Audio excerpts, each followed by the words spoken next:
hell happened, man? We had a 9-game lead. It's like, oh, yeah, it'll be just fine. All right, well, we'll get some work in. We'll get ready to go. I was sitting there thinking about a bye for the first round of the playoffs, and life comes at you fast, I guess. Why can the Guardians not win doubleheaders? Have you seen that stat, Ryan? We're like 1-17 in doubleheader games over the last 2 years. I believe 0-8 this season. 0-8 this season. For the love of build the dome there. Screw the Browns. Give me a dome over there. I'm sick of doubleheaders for this team. We can't win. Still got hope? You still think they're going to do it? You still think the Guardians going to win the AL Central? We're going to ask that question this morning here on our 2 for Tuesday. Yes, sir, you were in each game.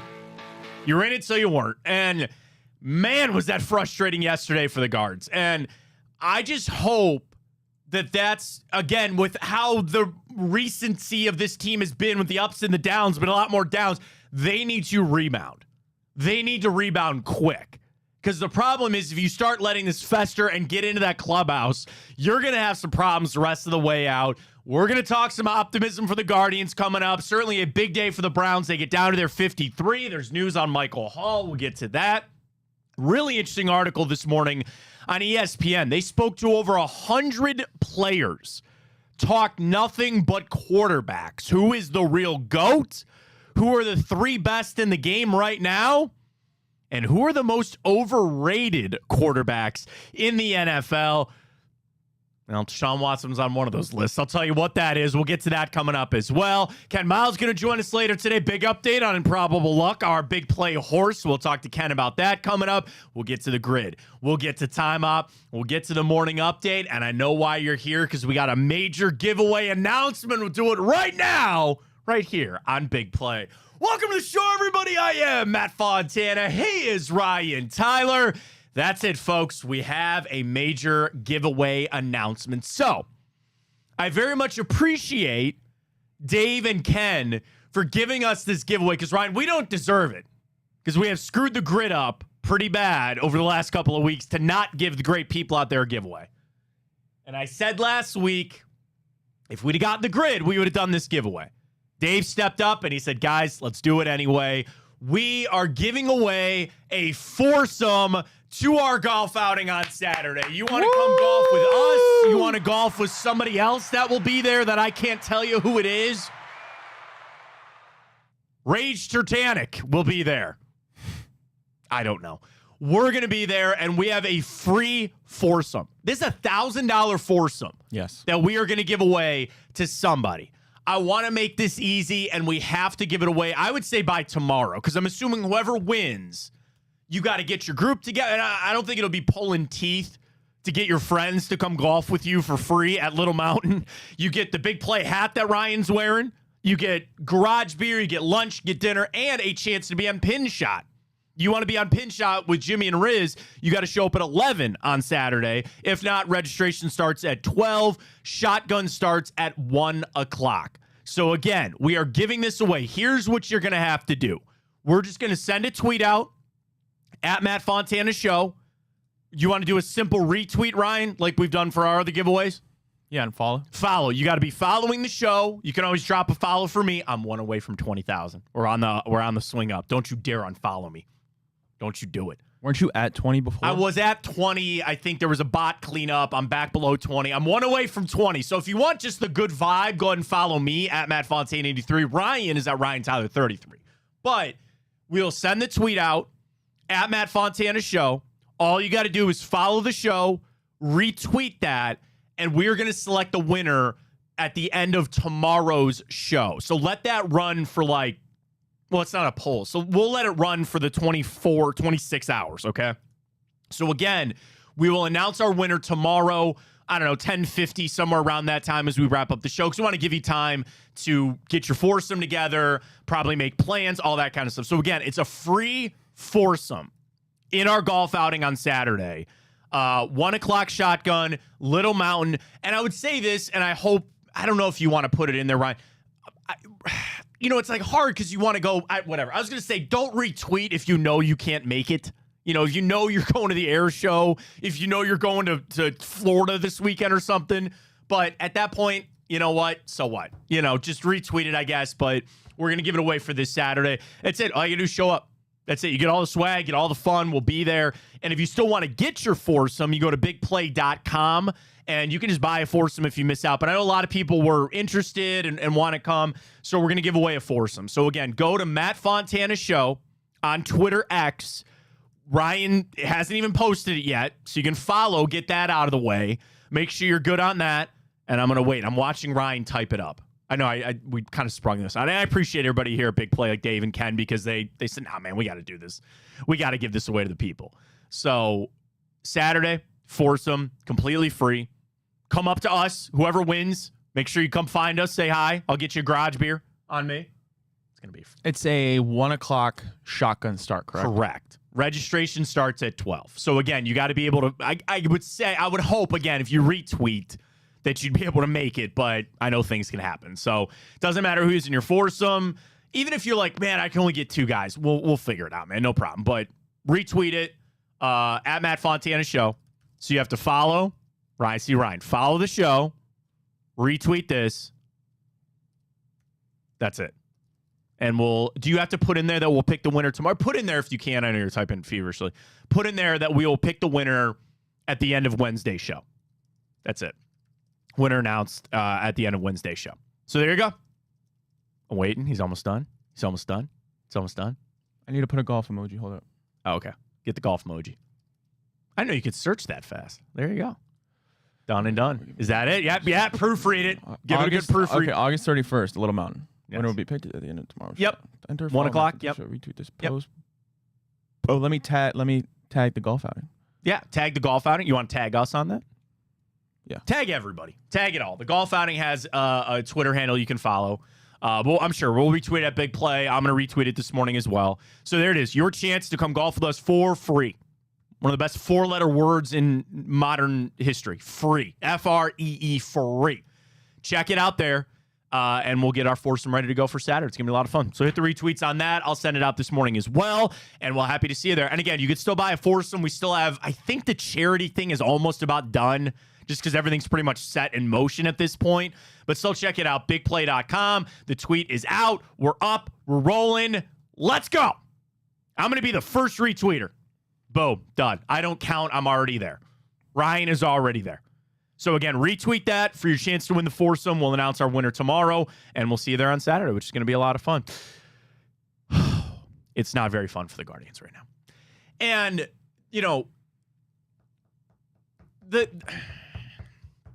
all the negativity that creeps in about this team where they were playing above expectations and can they sustain this? And it's like, I go back to the All-Star break, which seems so long ago. And I feel like they just realized they were in this situation. Like when they were playing and they were doing well and all this other stuff, it was almost like they just weren't even thinking. Now they had time to sit back and think. And that is when things started to go off the rails. And I want to sit there and you look at players and you're like, okay, this guy's not pitching all that well, or this guy's down at the plate. And I know Lane Thomas has been a slow start, but think about like John Kenzie Noel. That's almost like you signed or traded for a middle of your order type of bat. The rotation has been pieced together. That certainly has been a hit. Maybe that's it. Maybe finally it's coming to roost about not having Tristan McKenzie and not having Shane Bieber. You can only ask these guys to do so much. The bullpen is not infallible, as we've seen yesterday. What are you going to do? And I hate that doubleheader yesterday. I hate it. Because the first game, you were there, and then the second game, you drum out and it's just like, oh my God, it's so frustrating with this team right now. The question is going to be, though, do you still think they're going to win the AL Central? 2 for Tuesdays, we always do 2 questions, 2 answers. Do you still believe the Guardians are going to win the AL Central? Right now, with everything, so I saw, okay, so let's start even where we're at in baseball, right? We still are tied for the best record in baseball, right? No, that's not true anymore.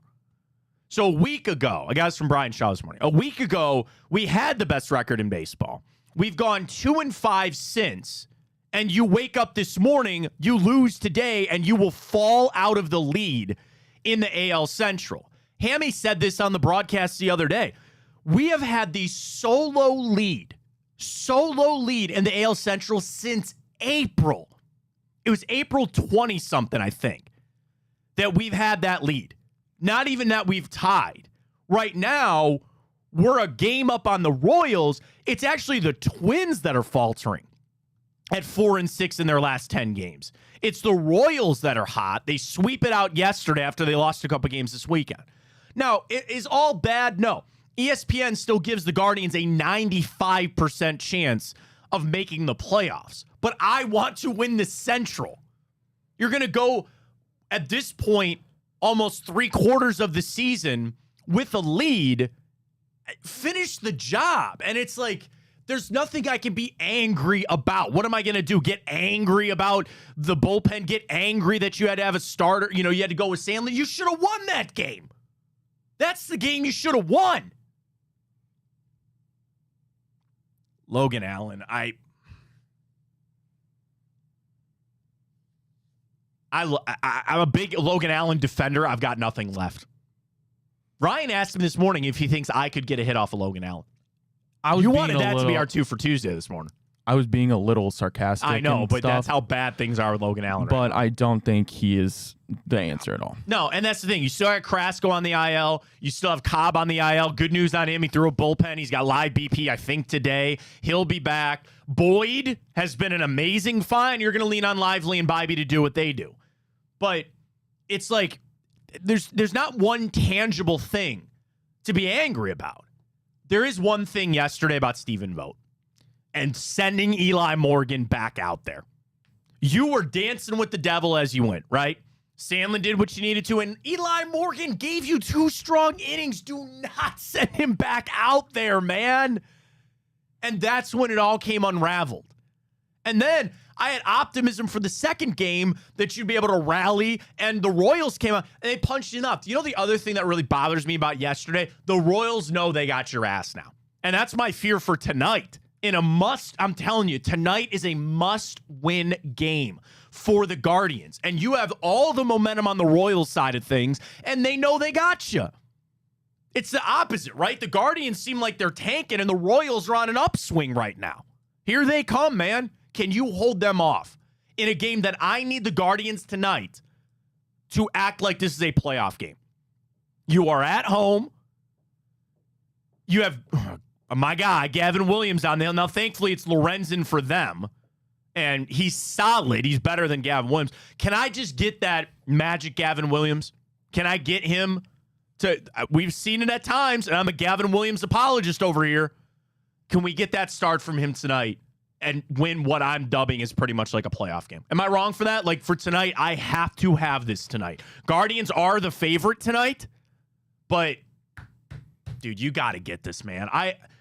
And I'm not even so concerned about the central lead, like you're still in the lead. It's more about what I see from this team. It's more about their mindset. Baseball is all about your mindset, getting through lulls, and, soldiering on through. But the problem is, do you feel like the Guardians are broken right now? I feel like their psyche is damaged at the moment. Am I sounding an alarm? Right? Like, I don't like their mental makeup right now. I just don't. I think I'm afraid, Matt, that the Guardians just aren't nearly as good as we once thought they were. That's a very possible statement. I really believe that's the case. And that sucks. I think you're finally seeing I don't want to say turmoil, but you're finally seeing the revelations of what it's supposed to look like when you have a rookie manager and your starting pitching is, quite frankly, bottom of the barrel. Yeah. No, and you've had to overcome deficiencies. No team is perfect. But the issue is the things that you do really well. They have the best bullpen in baseball, right? But you need other areas you can't just get to the 6th inning with a lead. You've got to get there first. So the thing is, for a long time, the Guardians' bats were what was filling in holes, right? The other deficiencies that we had, we were just bludgeoning teams, which is ironic that it was the Guardians because we haven't had that in a long time. They were hitting home runs. They were scoring a lot of runs. Now, Josh Naylor's in a did he even get a hit in the second game? I don't even know. Like 1 in 30 hole or whatever it is. Oh, he got the game-winning hit. That's right. So he has a home run and the game-winning hit. He's like 2 for his last 30. You can't have that. You can't have that. When you're playing such a razor-thin margin with this team, you got to have something you're really good at. And I know it's the bullpen, but the problem is you're not even getting to them and allowing them to close things out. And yeah, Gaddis gives up a home run. That stuff kind of happens. You came back around it. It's just so hard right now, man. It's just so tough with this team. And I want to ask a question. We'll do it on Twitter at Matt Fontana Show. Do you still believe they're going to win the Central, Ryan? No. Okay. I really don't, Matt. I really, really have a hard time believing that they get out of this and pull it out. I'm going to vote yes because if they lose this, I'm going to be sick to my stomach. Now, the thing is, they could still make the playoffs as a wild card, which they have a really, really good chance of doing that. And they could go on a run, and we know the magic that wild card teams have had in the playoffs recently. It's just, I guess, the ultimate debate, too, about, like, you know, it's like winning the Central versus, like, doing it in the playoffs. Like, is winning the Central enough? Like, and certainly, I would give away the Central if that meant I got to go to the ALCS. You get to go to the AL Championship, then that's different. I just want to get there. There's multiple paths to do that. Maybe this is like a rallying cry. The other problem is we are staring down the barrel of September, and I, again, think we're playing some of our worst baseball that I've seen. Right. That's not the good trend, and that's maybe leaning towards your side that they're not going to be able to hold on to this. Yes. We'll see. Exactly it. All right, Twitter's up, at Matt Fontana Show. Retweet for your chance to win that foursome in our golf outing on Saturday. Vote on our 2 for Tuesday. We got plenty of Browns to get to, including this quarterback confidential from ESPN, which I found really interesting. But 2 questions, 2 answers on a Tuesday. That's how we do it. Ryan, I got my first pumpkin spice this past weekend. I'm sure you did. You know I did. Pumpkin spice, yay or nay? It's out. 'Tis the season. Are you a big pumpkin spice fan? And it's like... I think most people equate it to coffee, but like, you know, there's other things. There's donuts. You can get pastries that are pumpkin spiced. You can get drinks that are that way. Hot cider, if you will. Fall is the greatest time of the year, in my opinion, for a lot of reasons. I think fall beverages, summer beverages are great, okay? Fall beverages are hands down the best. I get my pumpkin spice. I get my beers. And there's great summer drinks too, but I think the fall has the GOAT beverage lineup. So you know I'm all in on the pumpkin spice. Ryan sounds like a bit of a detractor over there. I don't mind it. I would never go out of my way to get it, but the fall, the beers in the fall. The beers in the fall elite. are where it's at. That is elite. That is exactly where it is. So check that out at Matt Fontana Show. Again, get in for the foursome and vote on our 2 for Tuesday. Big day for the Browns today as they get down to that 53. They released 16 players yesterday. That was your initial wave of like, yeah, we know. There was nobody really on that list that was shocking. Now we know the pup news, great for the Browns yesterday. You get Newsom back, you get Tomlinson back, you get DeAnthony Bell, and you get both the tackles in Jack Conklin and Jed Wills. Now, the rest of it, and I sent out an updated 53 projection for me on what the Browns are going to do. And I think getting these guys back obviously is great news, but it is going to have ramifications on the rest of the roster, right? If you're going to keep this many linemen, because here's the first thing I thought of, right? You have got to keep Jermaine Ifedi on this team. You have to. And you might be saying, well, why? That would be you keeping potentially 4 tackles, right? Conklin, Wills, Hudson, and Jermaine Ifedi. I go, you have to, because you don't know if Wills and Conklin are going to be ready to go week 1. And if they are, both those guys have missed a lot of time. You have to have all your complemented tackles out there, or at least some solid backups to put in there. Best bet right now, I think they're both going to play. And I sent out the question, what would you do? What would you do with that offensive line? Because if you just want to say we're going to start Conklin and then we're going to start Wills, well, then you're not starting DeJuan Jones. And I find that really hard to believe. And I know the money is with Wills and Conklin and they're paid. And, you know, again, you put them in there, they might get hurt and you put DeJuan Jones back in there. I don't know, man. I want to see DeJuan Jones as our starting right tackle. So then the question is, who would you start at left tackle? The issue is we don't know the injury status for these guys. Yeah, they got activated. They passed their physicals. They'll be back out on the practice field. We all know there's a difference between being ready to practice and being ready to play in a game. And I think that's why the next 10 days or so are going to be extremely critical for the Browns to find that out. They got practice this week. They're off for the weekend, and they're back at it. And there'll be nuggets put out, and Stefanski will keep it close to the vest and like, nah, man, these guys are just going to be out there and practicing and day at a time and all that. How concerned are you, though, Ryan, about this offensive line? Because now it's not a concern that you don't have your guys. You should. The question is, I guess it's the same thing. Are they going to be ready to go and play? I think if Wills and Conklin are both ready to play, I think you sit DeJuan Jones. I think you sit DeJuan Jones. Yeah. And the thing is, again, you're probably staring down the barrel that he might have to play eventually anyway. The trends tell you that. Oh, he will. Yeah. I mean, at this point, these guys have been banged up for quite a few seasons now.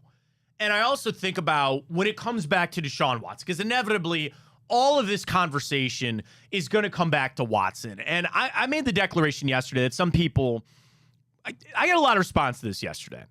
When I said, when you look at Deshaun Watson, some was good, some was bad. But we sent the clip out yesterday. And I said, all I need is Deshaun Watson to be a top 12 quarterback in the NFL. And I used the term game manager. And that bothered some people. It did ruffle some feathers. It did. And people are like, man, we're not paying him for that. And the rest of this team is built. And I said, I understand all of that. But that has to be my jumping off point for Deshaun Watson. I cannot and I will not expect him to come out against the Dallas Cowboys and throw for 450 yards and 5 touchdowns. Now, he could do that and shut me up, and I'd love that. I'm shifting my mindset when it comes to Watson. And I got the tweets, oh, man, now you're moving the goalpost, right? Now you're changing things. I don't think I have a choice. I really don't think I have a choice when it comes to Deshaun Watson because I need to see it. I am fully in the mode that I know nothing of Deshaun Watson. I am preparing myself that I don't care what he did in Houston. I don't even care what he's done in this offense. I'm done with the contract, and I'm over the draft picks. I am viewing him as a blank slate quarterback. And people get bothered by that because that inherently thinks or makes you believe he's going to be bad. Well, there's that world. There's a real chance that Deshaun Watson isn't good. Now, I also leave the door open that he is, and we'll find that out. But going in with these lofty expectations, I think is a mistake. And I also look at the rest of this team to say, you can get there with a game manager. I got Baker tweets. I knew I would. Well, you had a game manager and you let him go. All in the past, man. Let it go. Don't worry about it. We are here in this moment with Deshaun Watson. Let's just start with that. Before we start piling things on, and I've said this all summer, and I've said it about it's got to be on Watson, and he's shouldering this load. And the thing is, I'm not doing this to try to protect Deshaun Watson. He's a grown man who's played a lot of football in his life. He knows the situation that he's in. But let's just get into this thing and see how it goes. All these lofty expectations, yes, I still expect the Browns to make the playoffs. I want them to make the playoffs. The good news is the rest of this team is good enough. I can get there with the 12th best quarterback in the NFL. But Matt, we didn't pay him for that. Don't care. We got to let that go. I care more about this team. I'm not trying to do what Deshaun Watson did his last year in Houston when he threw for 4,000 odd some yards and 20 odd some touchdowns and they sucked. I don't want that. I'm a Browns fan. I'm not a Deshaun Watson fan. I'm a Cleveland Browns fan. So whatever the team needs to do to be successful, I want them to do that. And if it starts with going slow with Deshaun Watson, whatever it takes to get there, I'll make the playoffs with Jameis Winston if I have to. I don't care how they get there. So if I look at the rest of the team and say, man, they are that good at a lot of these other positions, go to Deshaun Watson and go, just play your role, man. And eventually, maybe week 8, week 13, Watson can be the player that you expect him to be. I'm sorry, I'm going in with the, I would say, lowest expectations that I have. I'm going in and I'm truly going to sit back. I'll be neurotic like all fans at 4:25 over at the stadium. I'm going to be sitting on my couch. I'm going to watch this game and I go, I want to see what Deshaun Watson's got. It's not me sitting there saying, well, he better throw for 300 yards. He better do this. It's going to be I think the problem that a lot of Browns fans might have, Ryan, it's going to be a slow brew on this. And the issue is it's been 3 freaking years of waiting for this. You want your payoff. You're not wrong for wanting your payoff. And I hope we get it. But it's not going to come in 2 weeks. And that's what's interesting is 3 years into this Watson deal, we would have liked to at this point have been, okay, we've made an AFC championship game. The next step this season, we feel capable. Let's go to a Super Bowl, right? But you're 3 years into this. It hasn't worked out like that. And it is frustrating because while I truly do believe that our roster is talented and deep enough where if Deshaun does play as a top 12 quarterback, that's great. And we're destined for the playoffs, right? But then it gets to that point of you could have a Pro Bowl roster, and I'm not sure the 12th best quarterback is going to get you past the Patrick Mahomes of the world. See, but I understand we're not there yet. Right, we're not there yet, and we'll get there. By the way, the Browns have released Michael Woods. And Jalen Darden. And Jalen Darden. And James Prochet. Oh, they did get Prochet, too? With plans to bring him back. Yeah, I think Prochet, and then they love Jalen Darden, and I actually think Michael Woods. I think all 3 make practice squad sense. I had Woods making the 53. So does that open it for David Bell then? I wonder. Or does that open it up for a defensive position? So again, we will keep you updated on everything this morning. So yeah, there it is, Prochet, but they plan to bring him back per source. So the other thing is some of this stuff, guys got to make the roster, then placed on IR. There's some of those kind of, and I don't know if there's anybody really viable for that. Because, okay, so I got this tweet yesterday for some people, and this is a great primer on PUP, NFI, IR, and all this other kind of stuff. So let's start with PUP. There's 2 different versions of the PUP list, physically unable to perform. The active one was the one Greg Newsome was on, the one that Nick Chubb was on, the one that the tackles were on, where they're on the team, they don't count against the roster, they can't practice, but they can be activated at any time. Then the PUP that hits now, if you're still on PUP at cut down, you have to miss the first 4 games, but you then potentially could come back. Then there's IR. If you get placed on IR now or before cut down, you're out for the season. You're done. I just saw somebody tore their ACL, they're done. So you're out for the season. What you got to do that, you can bring 2 players back off of IR. They have to make your 53-man roster first. Then you put them on IR. Then you get the roster spot. And that's when they could bring back a James Prochet. They could bring back somebody else. And there's just that roster manipulation that goes on. Then there's the non-football injury list. There's the non-football illness list. You can eventually get off of those, I'm pretty sure. And the difference is when you get hurt on that, doing something non-football related, you're working out on your own and you sustain that injury. So all that is going to go on today as all the moves go on. I'm a little shocked by Woods. I thought he had done enough. Obviously, he got off to a bad start with that injury last year as a former draft pick. So that's kind of my first, not shocking one, but that was one I thought he was going to make. So there's your moves so far this morning. And again, 4 o'clock today, they have 18 more cuts to go. 18 more cuts to get going. And then they have practice today at 3 o'clock. So I'm assuming those cuts will be done before practice. And then also, too, I got a good tweet. I saw a good tweet about this.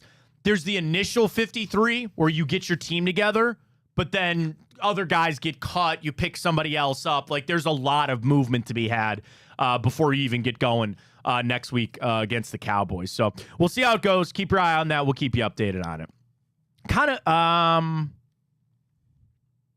Okay, Nyheim Hines is going to remain on the non-football injury list, so he's out the first 4 games too. I'm fine with the 3 running backs. Go Strong, Foreman, Jerome Ford. I think that's the only 3 that they need. Maybe one on the practice squad. Kareem Hunt's still out there. Is he not? Yes. Yeah? He is. I think that ship has sailed personally, but they get somebody on the practice squad just for a little bit of depth there. So again, we'll keep you updated. It's coming out right now. Teams all across the league are getting these cuts in. We'll see how it goes. We'll keep you updated on the Browns. Back to Watson and talking about what your expectations are, as we've done for a long time. We go over to ESPN.com, and they went to 100 anonymous players, and they asked them a couple of different questions about quarterbacks.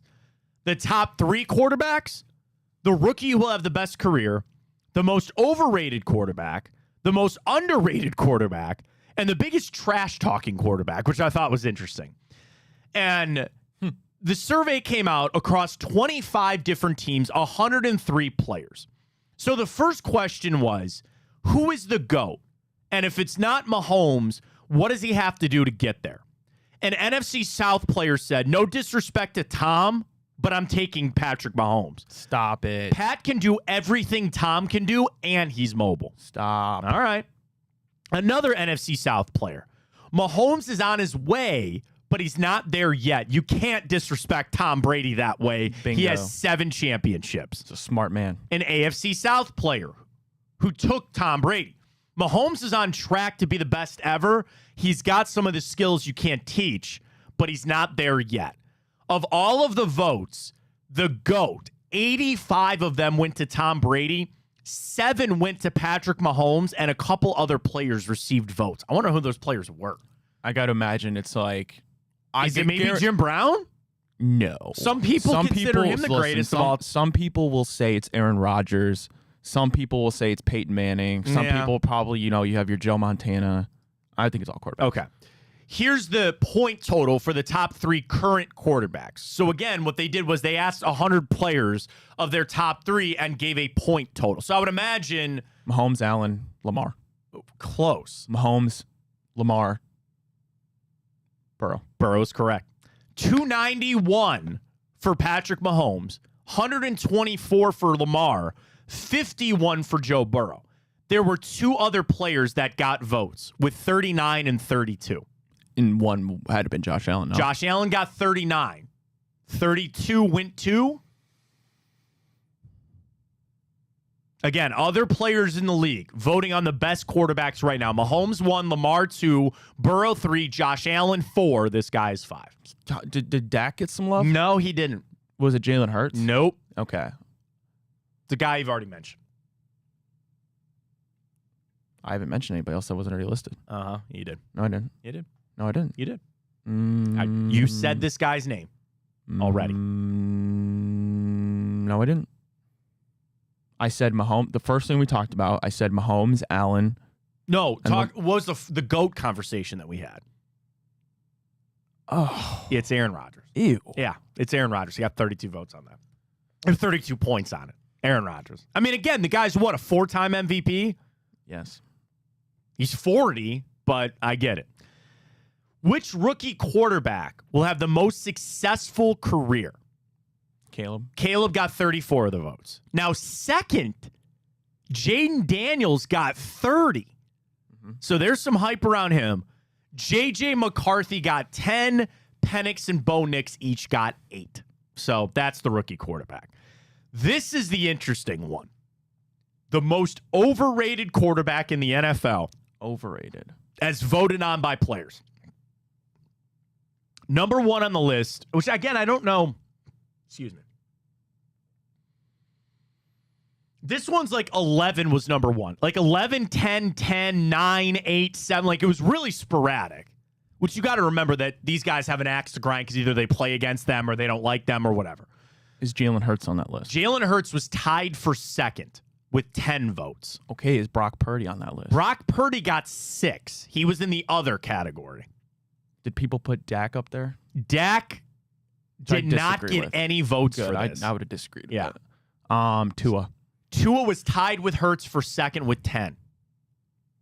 I don't know how the league as a whole, the players feel about Justin Herbert. Justin Herbert got 9, so he finished in third. So I'm still missing number 1. Number 1 you're still missing. Most overrated quarterback as voted on by the players.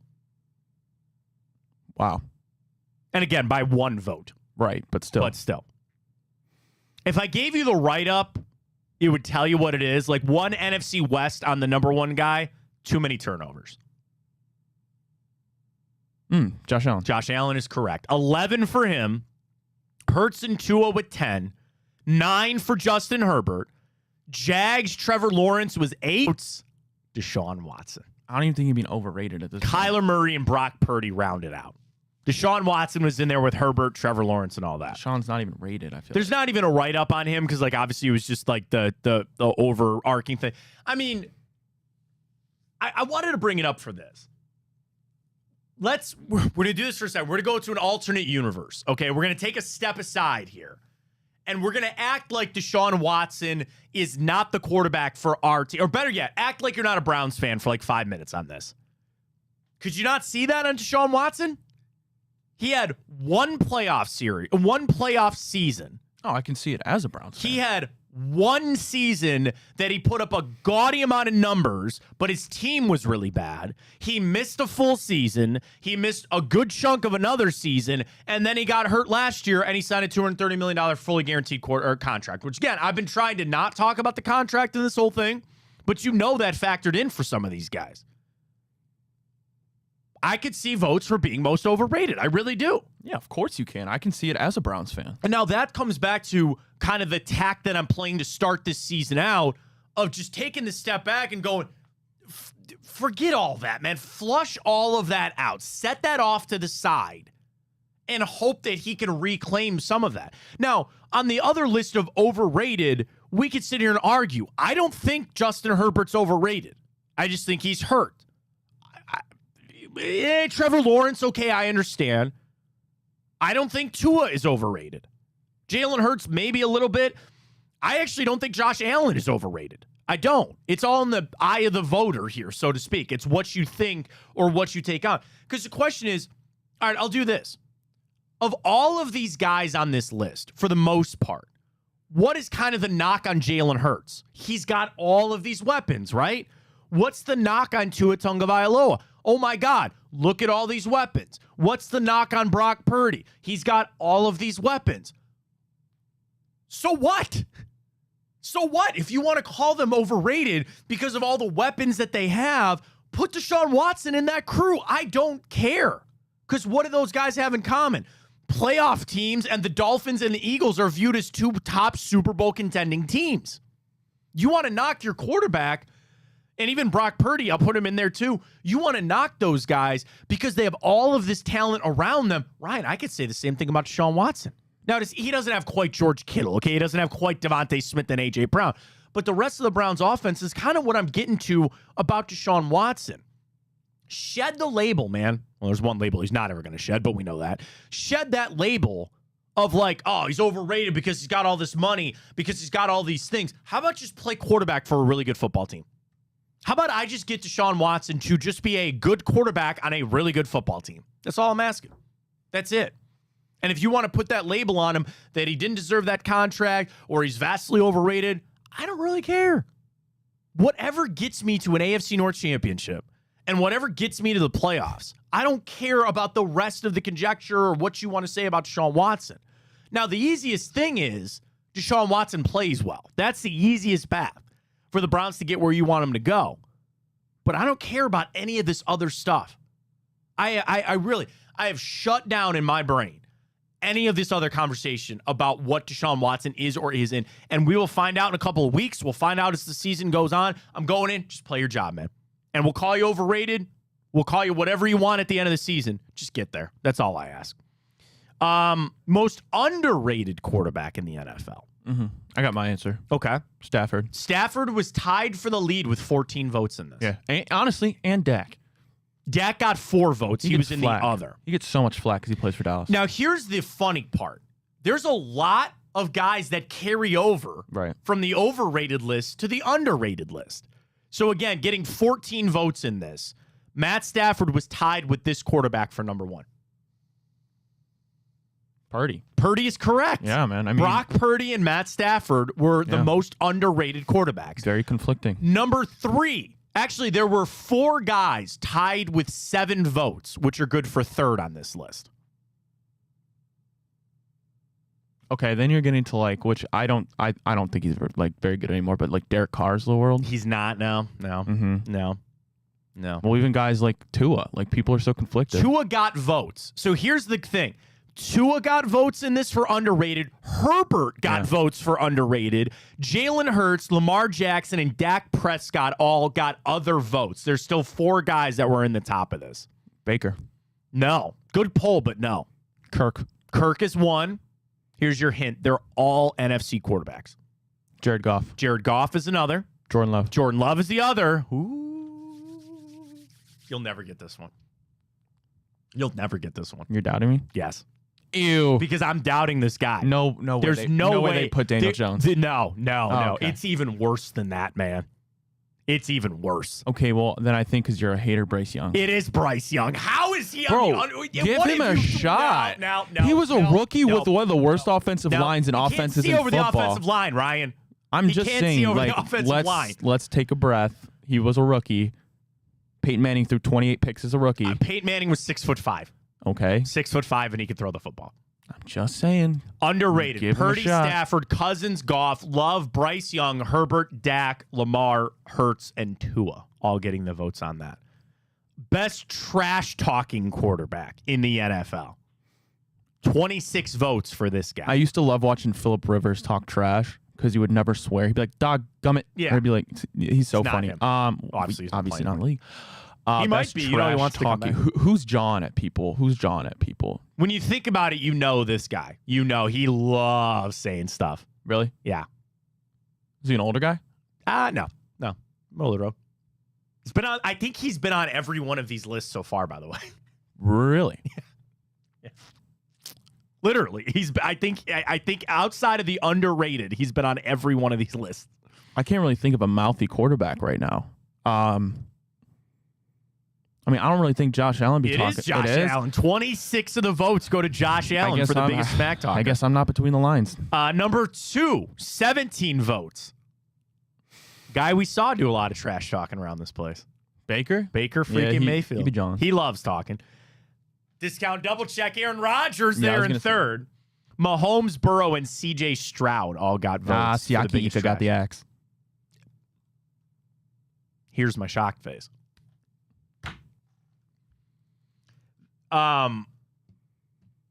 That is Andrew Berry. I was gonna say, like, what a miss. He's kind of overrated draft. I'm assuming they thought he could get the weight down. Who knows? A third round pick doesn't see your second season. But the sad part about that with Siaki Ika, it was beyond obvious that he was not making this football team.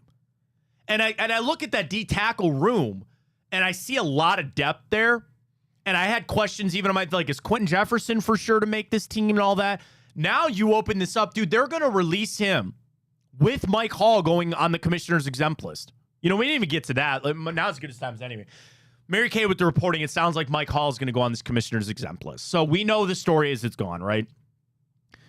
Alleged domestic violence situation. He was arrested. He was released. Story comes out. The woman involved has recanted a lot of her statement. Who knows if that legal process is going to go forward? But the NFL has shown one thing over time. They don't abide necessarily by the legal process, right? Deshaun Watson settled the majority of his cases. He was not charged. Or he was charged, but he's not found guilty, right? NFL didn't care. You still broke that conduct policy. And I give the NFL a lot of crap because I do think that that's a moving target and they break that rule and they move it here and they move it there. Putting him on that list, in my opinion, is the right call. If he did what was alleged, and that's the problem now that you have the witness and the victim in this whole thing recanting statements, we probably won't ever get the full scope of what happened. But the NFL still feels like there's enough that they need to send that message. Do you look back on the Browns letting him play in practice any differently now? It's almost like the NFL is now stepping in and doing okay, let me say something real quick on that. That is almost the job of the NFL, to sometimes be the bad guy and say we are the overarching power in this thing. We believe that he did something to break the conduct policy. He's going to go on this commissioner's exempt list. Again, that's reportedly going to happen today. And I'm not the jury in this situation. It's between Michael Hall, his family, whatever. But I think that's the right move for the NFL. Now, how long does he have to be on that list? That can be a year. That could be 4 games. Again, it's the commissioner's exempt list. He decides when to take you off of it. And maybe they sit down and this now is maybe the time to figure all this stuff out, exactly what happened. And I said this a while ago. The one thing that comes back to me for everything that was alleged to have happened, that was in that police report, as terrible as it is, comes back to one thing for me. If he pulled that gun, I think they should cut him. At the very least, on this commissioner's exempt list. And it sounds like that's where we're going. So the fact that you also have that situation now at play, where that's another roster spot that you would have thought had. Now, again, you have a deep defensive tackle room. You have a really deep room. And you could just bump up Jawan Briggs. You could just bump up Sam Kamara to take that spot. But that's another roster hole that you have right now. Another situation. You know, on the Ika miss, man, I don't even want to do it, but I'm going to do it anyway. You know what I'm doing? No. Looking at the players that we're taking. Oh, that's what I'm doing right now. Look at us. Great minds think alike. Third round.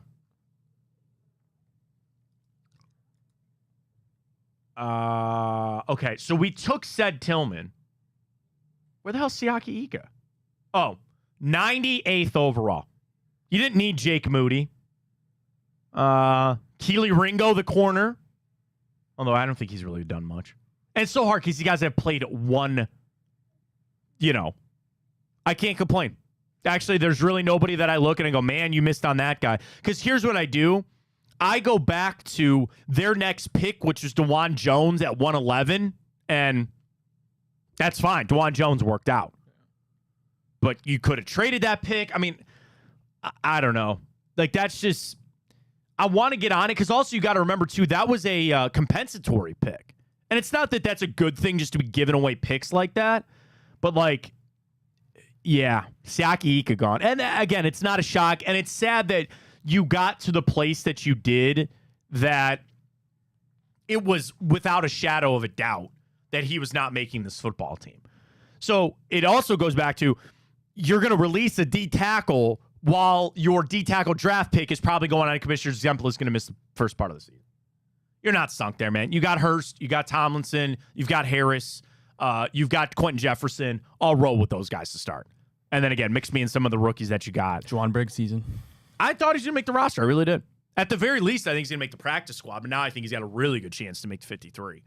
And, again, these are all things the Browns got to play out. So we'll keep you updated on all the cuts that are going on right now.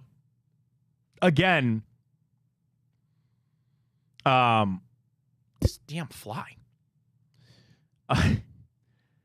The thing is, as it goes on for today, the deadline is at 4 o'clock, but the Browns practice at 3 o'clock. I ain't bringing anybody out there that's not going to be on the team. So they basically have a 3 o'clock deadline for today.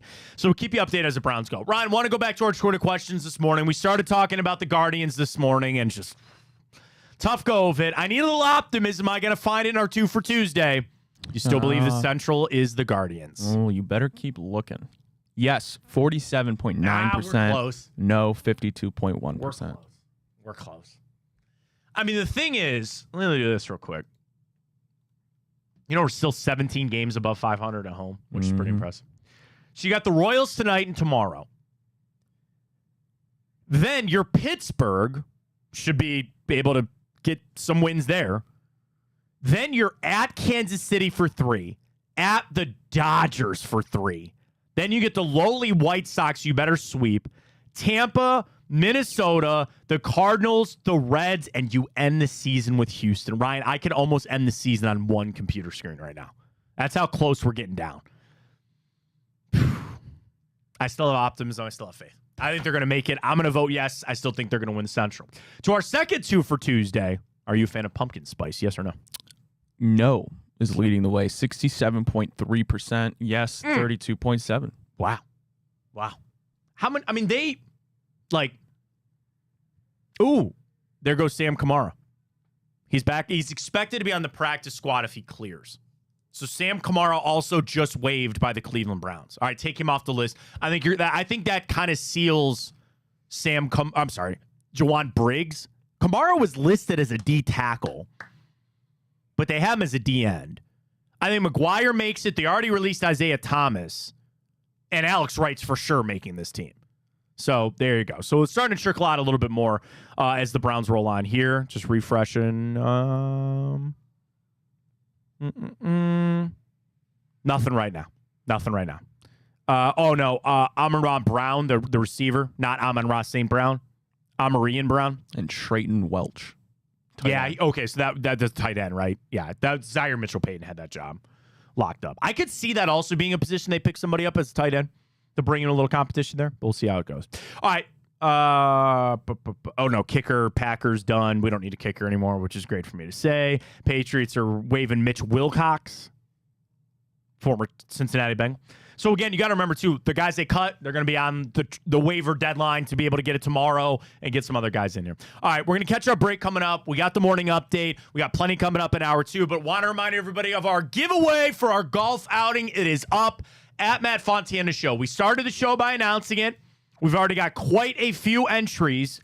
Go to Matt Fontana Show. Drop us a follow there.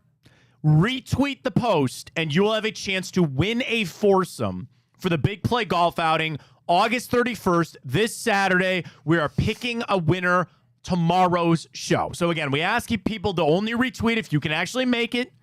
Get your group together, and we'll see you there on the 31st. You just want to buy your spot. You don't want to go in the competition there? Just buy your spot. Go to bigplay.com. We still have some outings available, and you could join our foursomes in the outing, I should say, available for us on Saturday. It's going to be a lot of fun. Garage beers, lunch, dinner, prizes. All of us are going to be there, and it's going to be awesome. I think my foursome's going to win. Yeah, you got your group ready to go. Mm-hmm. You got some players? I got some ballers. Are you guys going to cheat? No. Ryan, everybody cheats. I don't cheat. Everybody cheats. I don't cheat. Oops, my ball kicked out. I don't cheat. I do. I don't. I have no problem. That's a great 2 for Tuesday. Do you cheat in golf outings? No. I have no problem in mini. Ryan, if my ball is up against a root, I'm not breaking my club. I'm kicking it away. Then you don't. No.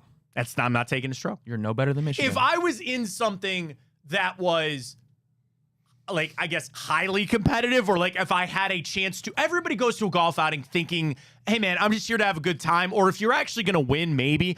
Member guests, I don't, because that's also, like, there's a sanctity to that. You're no better than Michigan. I will. Do you see the Connor Stallion stuff coming out with that? You're no better than the Astros.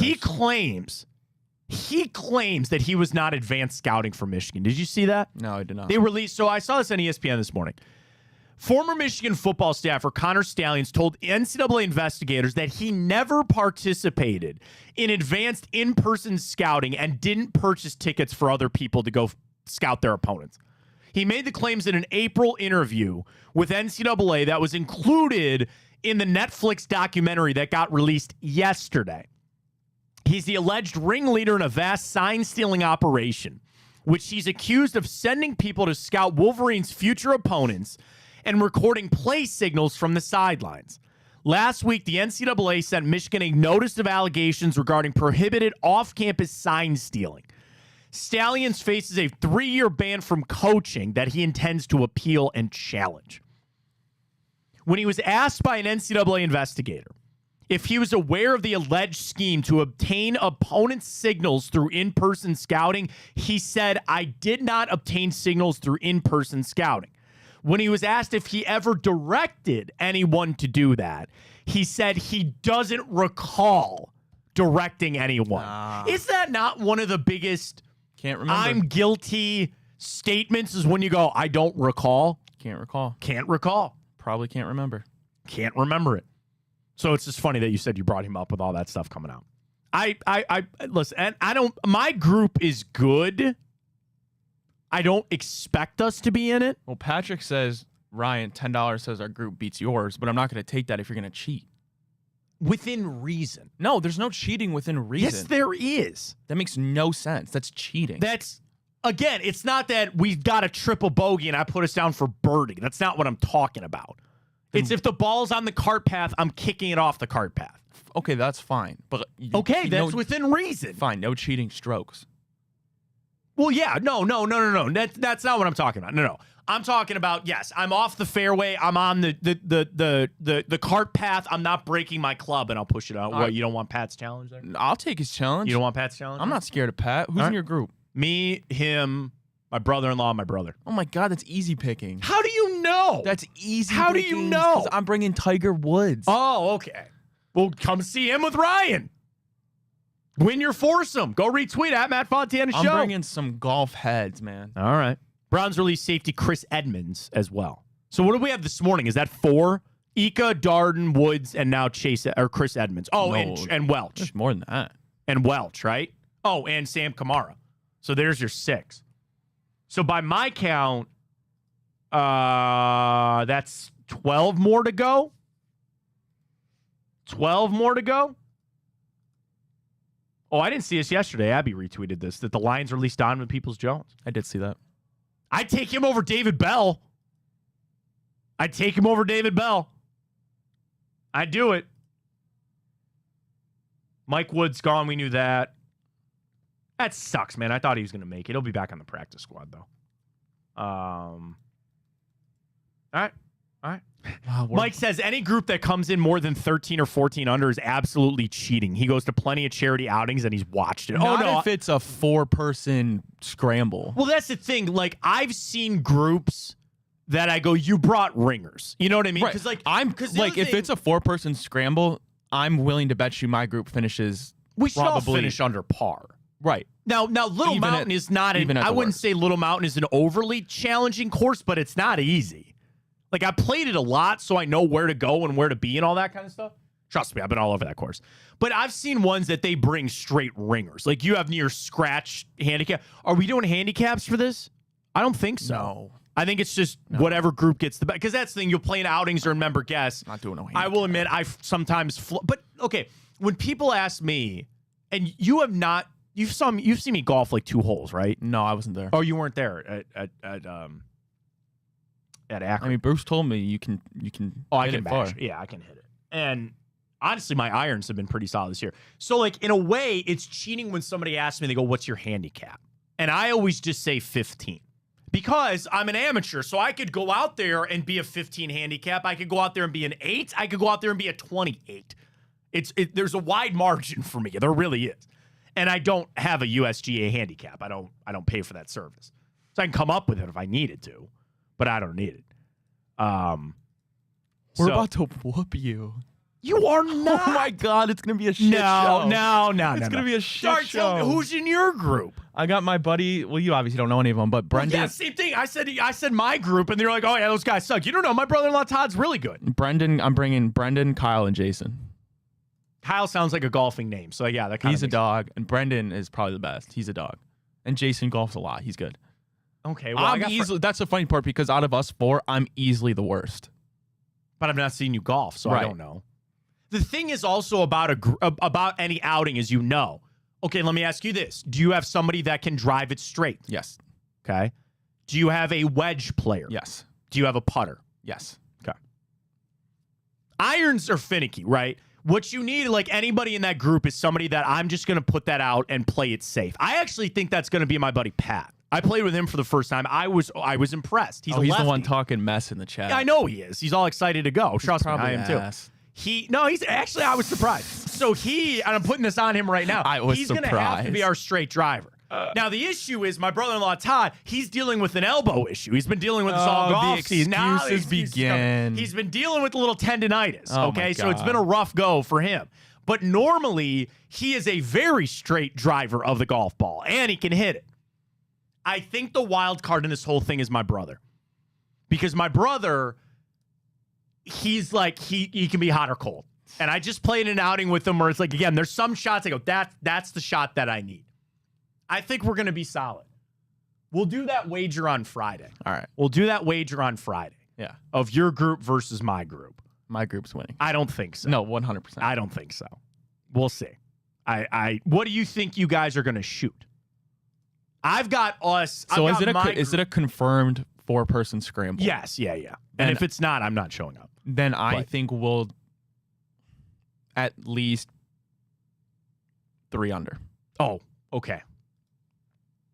make a large wager, please. We're shooting at minimum 600. Okay, then we're going minimum 600. Oh, okay. Minimum. Okay. Minimum 600. Yeah, I'm sure you will with those 600. extra strokes, huh? You just got to stay away from the car path. If I just put it out in the fairway, we'll be just fine. No, you're not beating us. We'll find out, buddy. Yeah, we Bring will. it on, man. We will. Bring it on.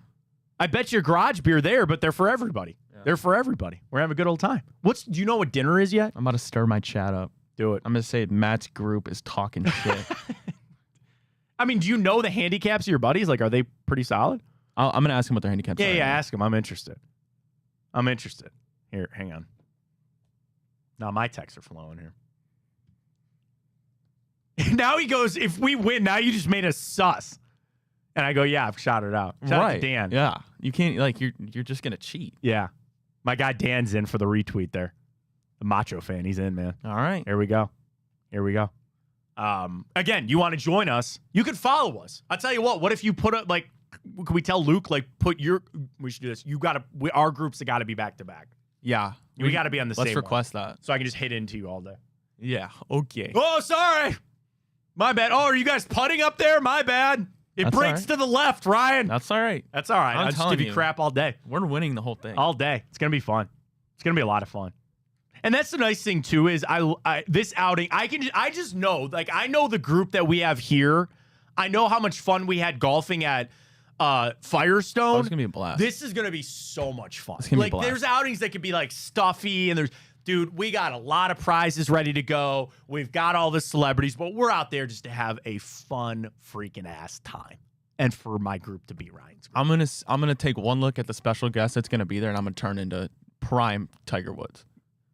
The problem is with No Names Please guest, she's better than you. Oh, She's 100%. seen golf. I tell you that. Golf is not impressing Of course her. It's just not. It's just not. No, I'm not. I'm just saying it's going to turn me into Tiger Woods. Oh, it's just going to give you the lift that you need. Okay. All right. Get up there. Get ready to go. We'll find out from Luke. Got to find out what hole we start on. That's always very clutch, too, for outings. I'm ready to go. Dude, come on, man. I can't wait. I'm excited, man. Can't wait. You can be there with us. Go at Matt Fontana Show. Retweet for your chance to win a foursome in our outing this Saturday. And it's going to be a lot of fun. Patrick said he's a 16 handicap. Yeah, I believe that. Yeah. He plays enough to keep it, I think. It's a little high. That's a little high. Dude, the Kelsey brothers got $100 million for New Heights from Amazon. Of course they did. $100 million? Yeah, dude. Wow.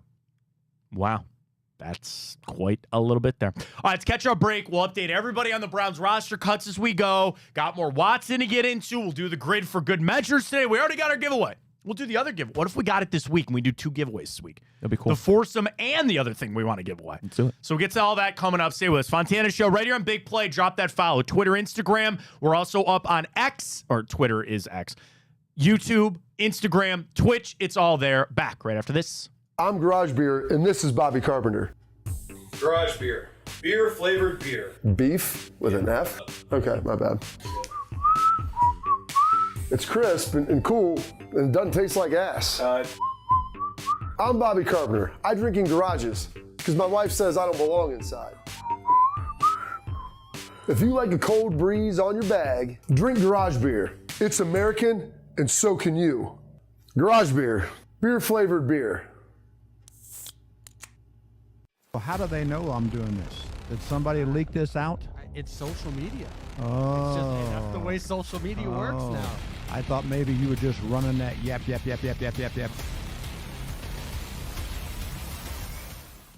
Welcome to Big Play, a sports media team that started back in 2014, and now we're not in a garage. Look at us, incorporating some of Cleveland's favorite sports personalities, bringing you fun and compelling content from downtown Cleveland. Coming to you live from the shores of Lake Erie and Burke Lakefront Airport, join Team Big Play for all the best sports talk in Ohio. Check us out on social media at Big Play, bringing you fun and compelling content from downtown Cleveland. Anthony Schlegel, just how physical he was.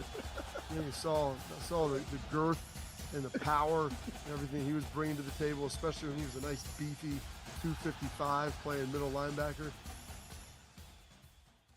We were called soft last year. You don't want to be soft, especially when you come to the playoffs. So that's going to be a process throughout this season of establishing us as a harder team here in the. I don't buy into this nonsense, this conspiracy nonsense that he's got his money and he's dogging it. That's ridiculous.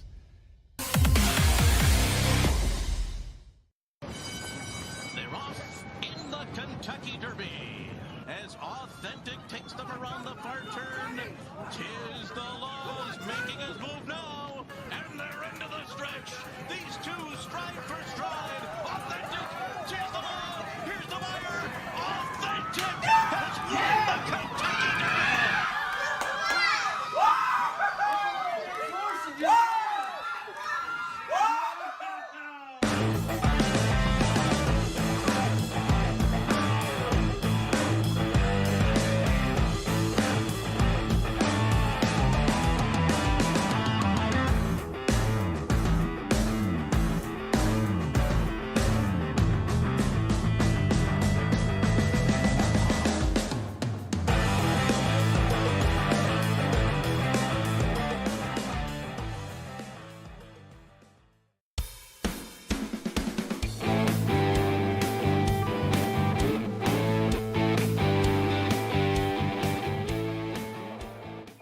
All right, here we go. Back Fontana show. We got the morning update. Giveaway rolling for our foursome. And I'm just waiting to see on more going on.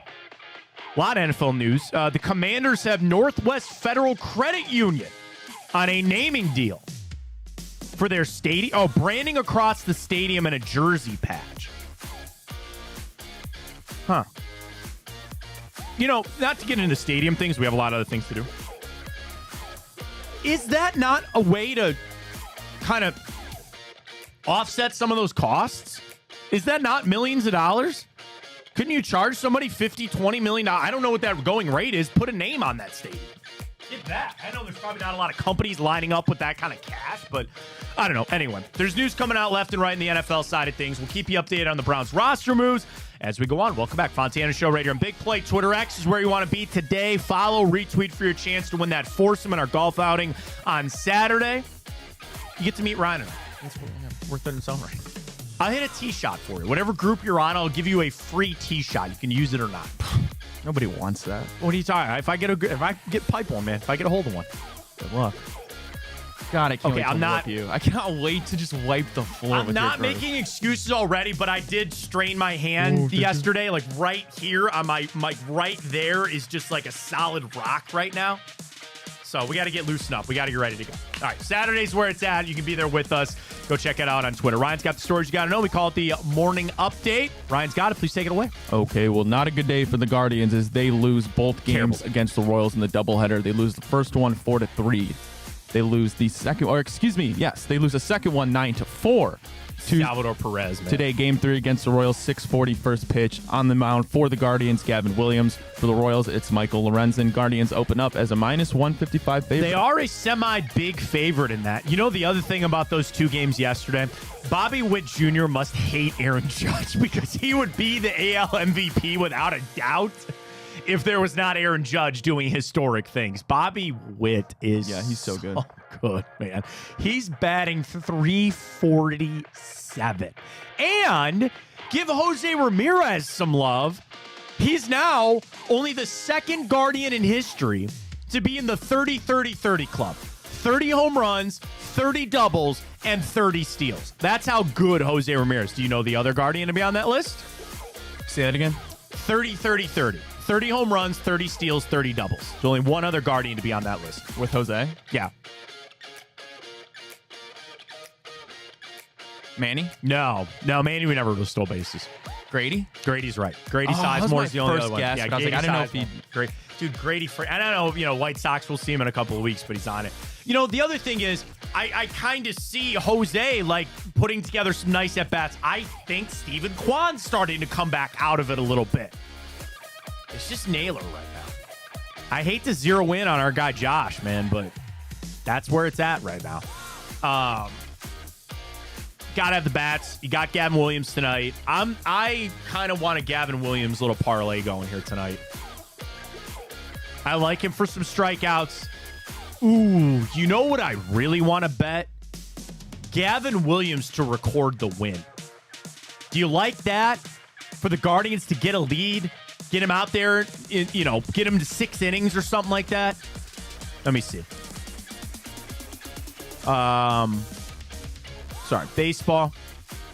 We should do that now that we're kind of free agents. We should do that for an open-ended question. Agents. We are free agents. We are free agents. What betting app do you use? What betting apps do you have down? We love them all. We'll take all of them. Yeah, mostly probably FanDuel. I'm on Bet365, and then I do a little on Fanatics from time to time. I'm actually on Ippei Mazahara's book. What's that? Wasn't that Shohei's interpreter? Oh. I thought you were being serious. I was like, wait, there's a book I don't know. I had DraftKings. I have FanDuel. I have DraftKings. I have MGM. I don't really use them all that much. I'm on Bet365. All right. Pitcher to record the win. Gavin Williams, yes, is plus 220. Okay. So if I add that, and then if you would give me, 5 strikeouts? Is that too much? I don't think so. 4? I think 5. 4 gets me to 260. Go 5. 5 gets me to 325. Go 5. All right, 5 it is. 5 wins me $20. $21 on that. I'll do that. I think Gavin gets it. We'll get our full plays. We'll get our full trends on the game coming up a little bit later. But I feel like they have to play this like it's a must-win playoff type of game. The lineup shifting has been interesting from Vogt, and it seems like he's searching a little bit. Now, the thing is, my issue is, do you really need to be doing this now, coming down the stretch when you're playing a lot of crucial games? What are you going to do? You're going to have to put Will Brennan up there. You're going to have to put David Fry in the cleanup hole. I'm starting to think about what they're doing more, moving Jose. Just call it for what it is, man. Maybe you move Quan down. Maybe that's the spark that you need. They're changing the lineup a little bit. It's a little tough right now. Over-under is set at 9. So if I'm all up on my Gavin Williams, maybe I hit the under on that. Maybe I hit the under in the half. I got to have the hook. But hopefully they get it done tonight. You got to turn things around. Must-win game for the Guards. I'll tell you this. Even if these games are, neurotic and I'm, nervous, I still love sitting down to watch meaningful baseball, man. And I turn that game on at 6:40 every night, and I watch a couple minutes with my son before bedtime. And it's good baseball. It's a good problem to have. We're in this damn thing. Go get some wins. Get it done. Good. Alrighty, well, the Browns are working to cut their roster down to 53 as the deadline approaches. It's 4 p.m. today. Notable cuts include tight end Trayton Welch, defensive tackle Siaki Ika, Amarian Brown, James Prochet, Mike Woods, Jalen Darden. And I don't see any updates since then. I haven't. You said Kamara. Yes.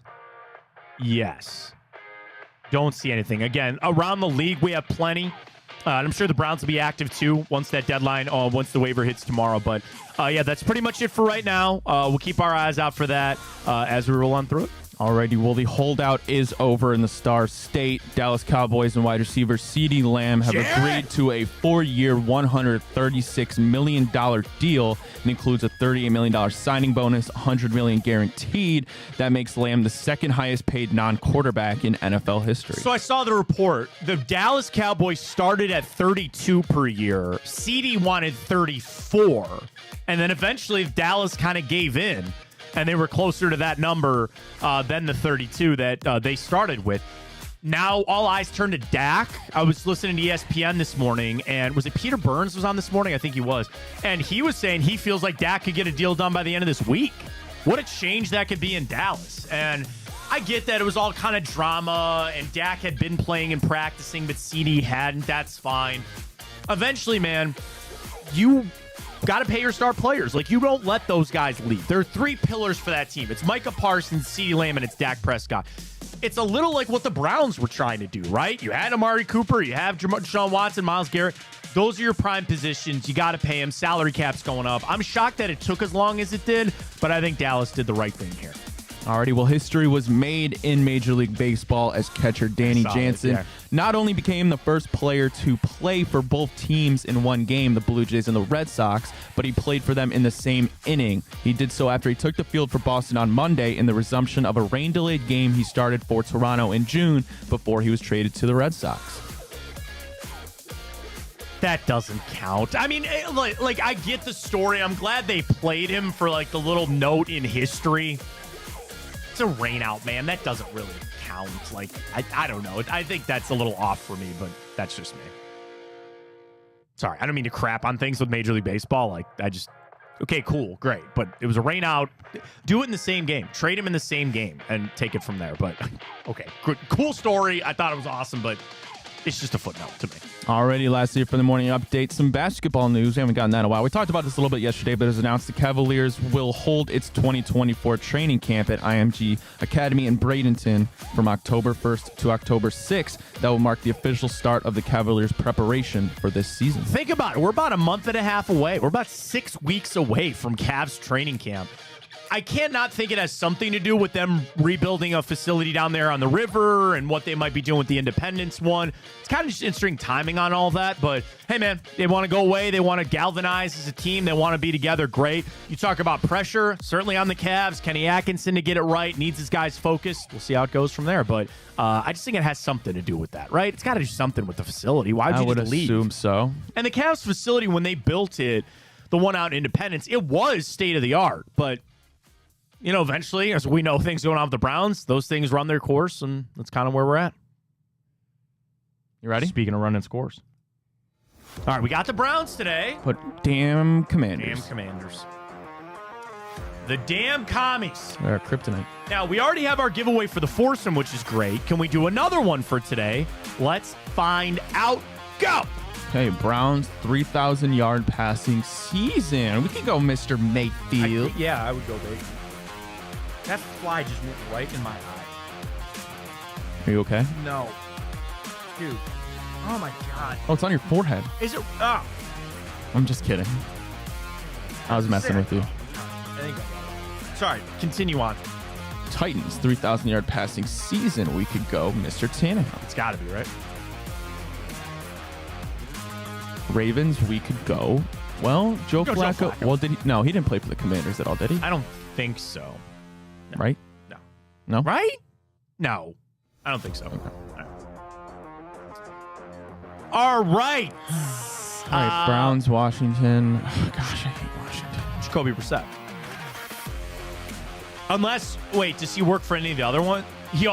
No, he doesn't work for Seattle, does he? Oh, we got a Seattle one anyway. Go Jacoby Brissett. Josh Gordon. It's going to go Shelby Harris. You do that too. What's that? That one right there. Titans Seahawks. Something is speaking to me there, but I don't know what it is.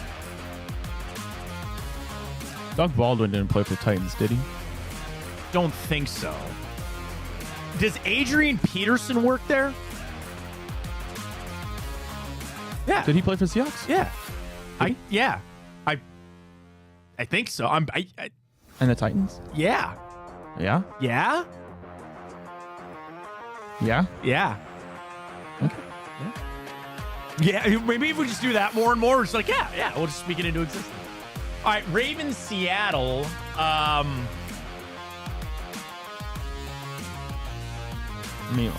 Hasselbeck, no. Drew Lock, no. Russ, obviously not. I know, you got me on Matt Hasselbeck there for a second. Did he? No. Yeah, Jadeveon Clowney, no? Oh, yeah. He played for Seattle, right? Yes. 100%? 100%. Jadeveon Clowney. All right. Those damn Commanders, man, they always screw us up in this. Yikes. Okay. All right. Oh, is that not Marcus Mariota? No, he just got there this year. In Washington? Mm-hmm. Okay. Washington Ravens RG3. Oh, yeah. All right. See, now here, okay, we could have used, we should have used Adrian Peterson for Titans Washington. Yeah, probably. That's all right. It's all right. Okay, Pierre Garcon, Logan Thomas, Terrell Pryor. I don't think he played for the Titans. I don't think he did either. Chris Cooley. I don't know who that is. He's the tight end. If I really needed to get an Did Fat answer. Randy kick for Washington? I don't think so. No, don't think he did. Joey Sly, I don't think he kicked for Tennessee. No. As bad as they've been at quarterbacks, there's got to be a quarterback holdover there. Tennessee, Washington. It's Steve McNair. Did he ever play for No, he went to Washington? Baltimore. Deshaun Jackson never played for Titans. Titans don't know. No. Dion never played for the Titans. Logan Thomas, I don't think played. I don't for think he the played for Titans. Tennessee. Jared Cook. Jonnu Smith didn't play for Washington. No, don't think so.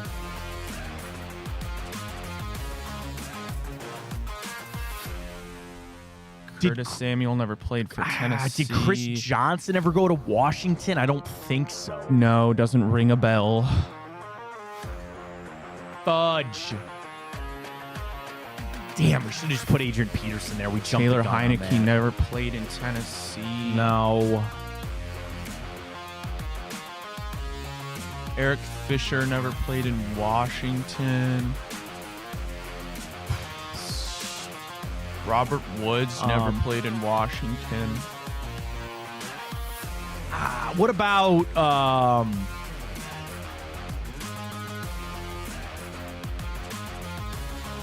the Titans are a bad team for us too. They never. Did Lendale White ever go to Washington? I have no idea who that He is. was a running back for Tennessee a long time ago.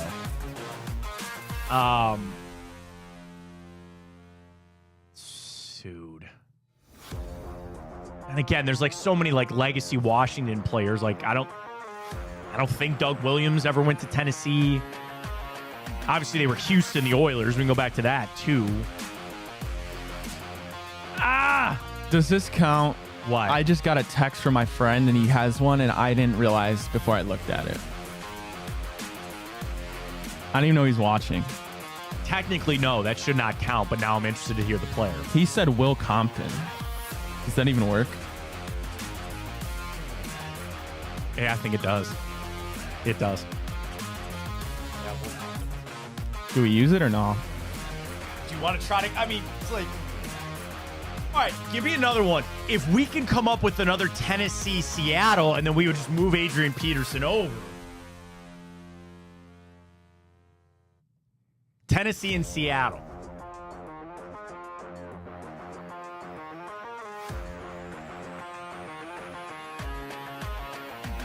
Can we think of one there?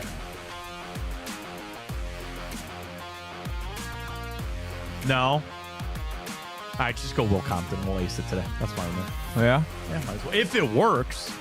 If it works. What a troll job that would be. Yeah, right. That would, yes, exactly. How do you spell, is it William Compton? No, just Will C-O-M. Right. Should just come right up. No. Try William? I don't know.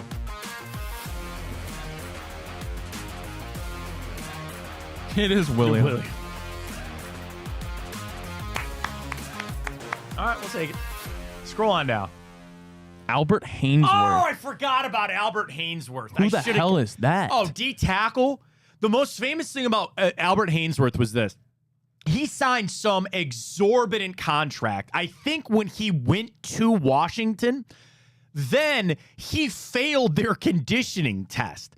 And everybody was like, what do you mean? So Mike Golick, Sr., when he was doing Mike and Mike, went out, ran the conditioning test, and passed it. And they just ripped Albert Hainsworth for everything that he was worth for missing the conditioning test. That's right. Tennessee. Then he went to Washington.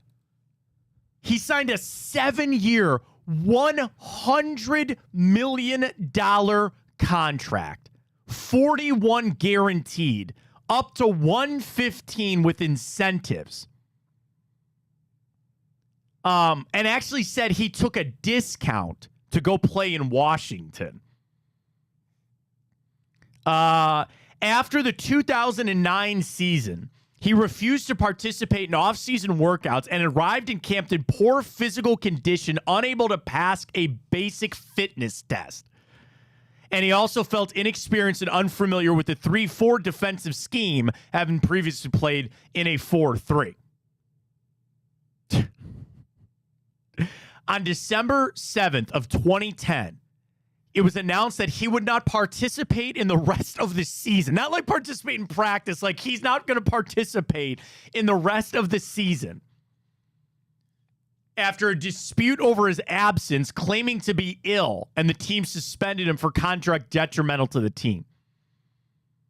NFL writers called Haynesworth the worst free agent signing in NFL history.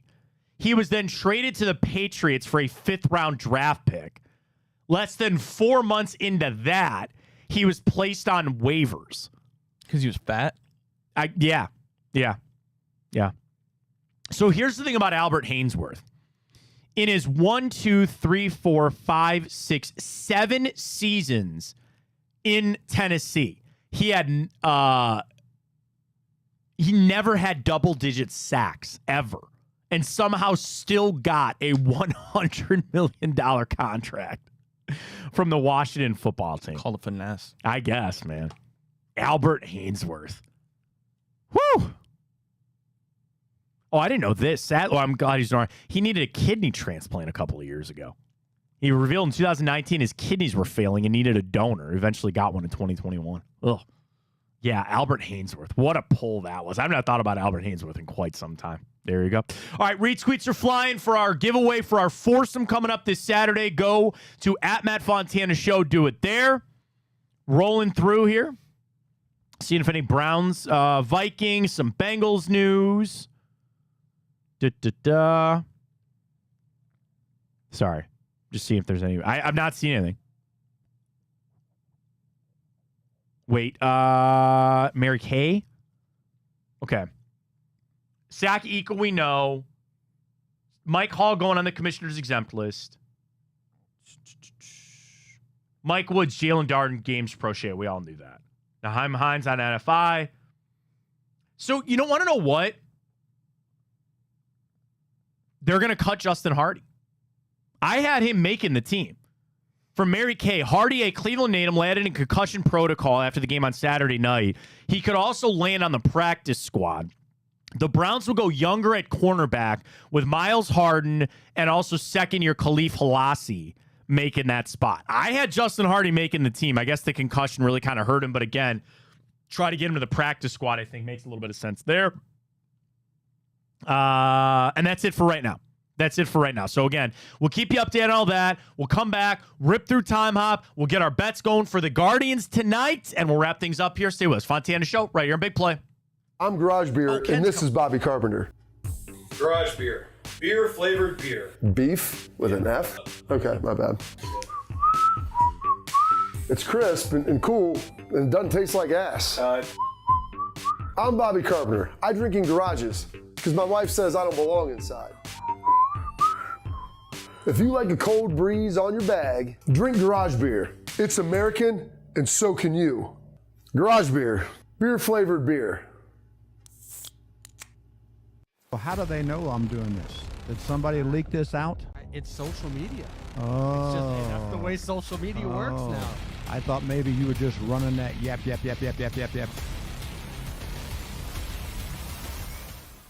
Welcome to Big Play, a sports media team that started back in 2014, and now we're not in a garage. Look at us, incorporating some of Cleveland's favorite sports personalities, bringing you fun and compelling content from downtown Cleveland. Coming to you live from the shores of Lake Erie and Burke Lakefront Airport, join Team Big Play for all the best sports talk in Ohio. Check us out on social media at Big Play, bringing you fun and compelling content from downtown Cleveland. Anthony Schlegel, just how physical he was. You saw the girth and the power and everything he was bringing to the table, especially when he was a nice beefy 255 playing middle linebacker. We were called soft last year. You don't want to be soft, especially when you come to the playoffs. So that's going to be a process throughout this season of establishing us as a harder team here in the I don't buy into this nonsense, this conspiracy nonsense that he's got his money and he's dogging it. That's ridiculous.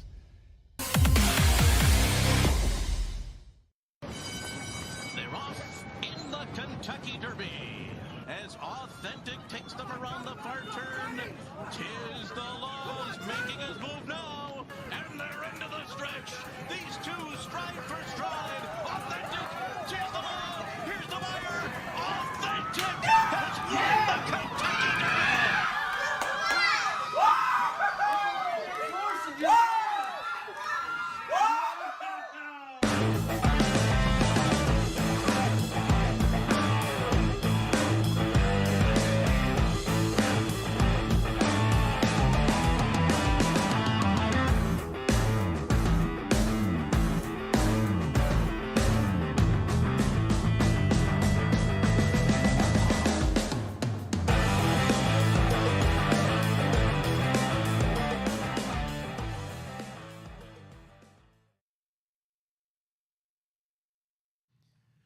All right, back here on the Fontana Show. We'll get to time up. We got to get our Guardians plays coming up here in a little bit, but I am a proud owner, part owner of a racehorse through myracehorse.com. We've been doing it with the Big Play horse and Probable Luck. I got an update. No better person to talk to than Ken Miles here, Big Play.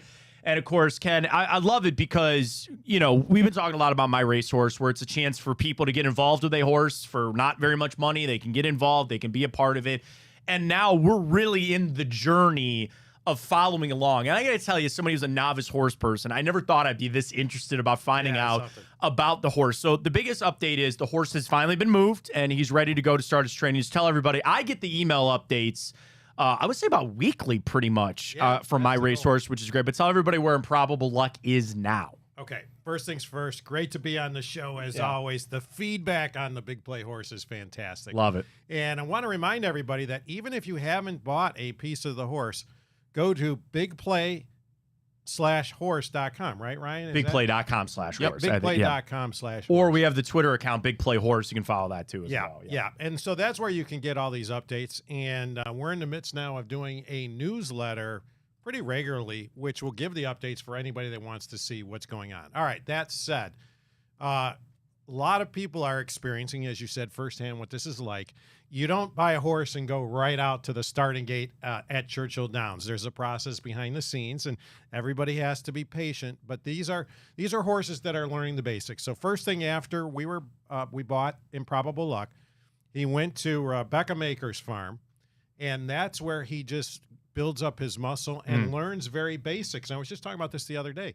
One of the things that they learn is how to lead on the right foot or left foot, depending upon which way you're turning. Think about it. When you're going to run in a circle and you're going to make a sharp left turn, you don't want to be leading with the right foot. Right. You want to be leading with your left foot. The horse has to learn those types of things. So it's just as basic as walking around in circles and making sure the horse works and runs and walks with the right lead. So I want people that when you're watching races, when you see the horses coming up to the starting gate, if you ever wonder why are they keep walking around in circles? To get ready to go for the race. To get ready to go for the race. Yeah. And they're warming up all their muscles, but they're reminding the horse to stay on what's called the right lead. Got it. Very interesting. And you know, the training, which is going to be so interesting because it is behind the scenes. Like we're going to see some of the stuff that the horse is doing. And I had asked too, did he fly? Does he get a better first class ticket than I would in a plane or does he in a car and drove to? No, he was in a van. A van. Okay. Probably nicer than I would get on that kind of road trip, right? Yeah, it's a very nice van. Yeah. But it's interesting. And again, we're going to have the video up if it's not on that, the bigplay.com/horse page already. It will be shortly. We've got the video when he left the farm and it's interesting to see what happens. And so he's been on the farm for a while. He gets very acclimated. And remember, a horse spends the first year with their mother, so they're in great comfort, just in a very quiet setting. He gets to the farm, quiet setting. He walks very comfortably, confidently to the vehicle that's going to transport him, the van. And you see him get in, no problem. Next scene, he's at Churchill Downs. The van opens, and he doesn't want to come out. Oh, no. He's like, take me back. Take me back. I'm not sure about he goes, this. It's not where I'm supposed to be. Take me back. And you actually see him rear up a little bit. You see the hair standing up on his neck, the ears up, and it's just all about discomfort. Sure. Never been in an environment, never seen surroundings that large. Yeah. And you can feel the energy of all kinds of other horses. He's never been around that many horses. So with a little prodding, he comes down and stands there and just kind of starts looking around. Yeah. And that's a lesson. This is all about learning the lessons of how to be a racehorse in that type of environment, but it starts as simply with just looking around. Ken Miles joining us, of course, My Racehorse. Get on the website, and while we might have few future ventures, not to get there, that you can get in on other horses that are, I get the updates as well, like, hey, this horse is now available, so it's really great. You can get involved with a racehorse. We have our own Improbable Luck here, potentially another one in the future, but we'll get to that. So now that he's there, how long will he be there? Is he just going to be there until next, summer, spring, when we're really starting to get to race season? Yeah, so he's now at Churchill Downs, and it's ultimately up to our trainer, D. Wayne Lucas, legendary trainer, as to what he sees. But the reports from Becky Maker, and this is important to see, how is he filling out? Yeah. And the reports are he's filling out very good. How does he jog? How does he run? Is he a finesse runner? Is he a strength runner? Does he have to go back to basics like what is the right type of shoe for the type of step he takes? All those things have been very positive. Good. So he'll probably be going into a training regimen here shortly, if not already. Got to, again, get him acclimated. And when I say acclimated, he'll go into his stall. He'll get to meet his stall mates because they're a pack animal. So you got to make sure that he knows who's to his He's left hanging out with his and buddies. who's I to get his it. right. Oh, yeah.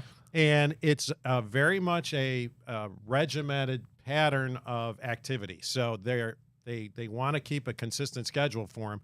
So it'll be he gets up at 5 o'clock in the morning, does a walk, they'll start now taping him up a little bit. So he's learning what it's like to have tape on his legs. These are all things that you have to progress to run. And then come back, eat, rest, and do the same thing again in the afternoon. When Wayne thinks he's ready to go, he'll start taking him out and jogging on the track. He hasn't been to the track yet. Okay. He's just in the practice areas. But if all things go according to plan, we could see him racing as early as October. Wow, already. Okay. Yeah. And then that's like, again, I think this stuff is really interesting on the behind the scenes, but to actually be able to say, oh, man, he's in some races and we get to watch and get to be a part of that. That's really awesome. And I think the training is so interesting when you mentioned, because I'll equate it to what we all kind of know in sports, right? And you have a player, a draft pick, if you will, and you understand this guy might be really good at this and maybe not so good at this. And there's different ways to develop a player into the player that you want. It's probably no different than a horse, where I'm sure Improbable Luck has some strengths, maybe some weaknesses they want to identify, and to build him into the type of racehorse that's going to be the most successful. That's got to be really interesting stuff. It really is. And again, you mentioned, I mean, these are the top athletes in their sport. Yeah. So you don't get there without having the fundamentals down. So you got to work on the fundamentals, which we're talking about. But to your point, one of the things he was bred for is what's called a two-turn race. His parents, his grandparents had that type of lineage and that capability. And what that means is he can run the distance long enough to be in the Derby, the Preakness, some of these big-time stakes races. But we might find out that when he goes out there, while he can go that distance, he's not as fast as the others. So then you begin looking at, do you go to a shorter distance? Is he more of a sprinter? Does he go onto the turf? And, if you watch races, you'll see horses, they'll have races where they're running on grass inside of the dirt track. Right, yeah. There's a lot of success that can be had there. A lot of people are familiar with dirt, 1.25 miles, 1.5 miles because of the Triple Crown races. But there's a lot of different ways that if he was to be a track runner, for example, is he a sprinter? Is he a 1/4 miler? Is he a miler?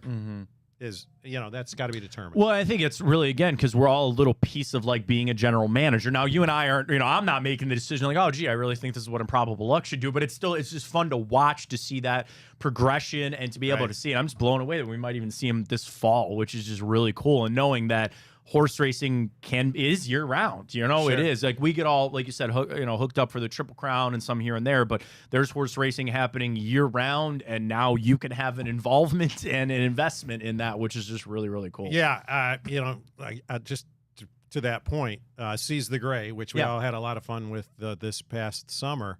He's got a race coming up in 2 weeks, the Pennsylvania Derby. Oh, nice. All right, so there you go. $1 million tab on that race. And so when you get into this world, you realize that there's a lot of different races. They all lead up to the Breeders' Cup Classic in the fall.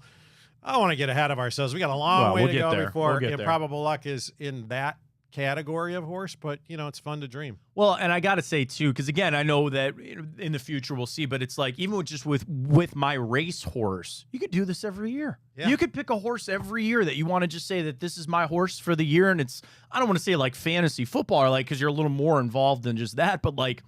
You can pick a horse every year. It's a year journey. It's going to be so much fun. Well, again, I want to reiterate, working with my racehorse has been spectacular. They've been great, because as you said before, you literally go down the app. You see it on the screen there. You go download the app and look and buy a share of a racehorse for under $100. Mm-hmm. What's great about it is, and I get asked this all the time, you literally just buy that one share. You'll never have another expense. Mm-hmm. My racehorse is covering all those expenses. Mm-hmm. But unlike other, let's say the Green Bay Packers, where you buy a certificate and you can say you own a piece of Green Bay Packers, it's just nothing more than on the wall. Paper on the wall, yeah. With my racehorse, you get the perks of a video every week, a narrative. You get invited to the tracks. You could go see your horse in the stall. You could go see him practice. But most importantly, when he wins, because this is a securitized asset by the SEC, you share in the dividend of the payout. So you are truly actually an owner with a lot of upside and really no downside. It's a lot of fun. And we're going to do some events here, I know, around some of the big races and stuff like that. It's going to be so much fun. To flip to the big play side of things, obviously our golf outing this Saturday, really excited for that. But we have a lot of big things coming this fall, which is just really, really exciting. The vision is great here. We're growing shows. It's just so much fun.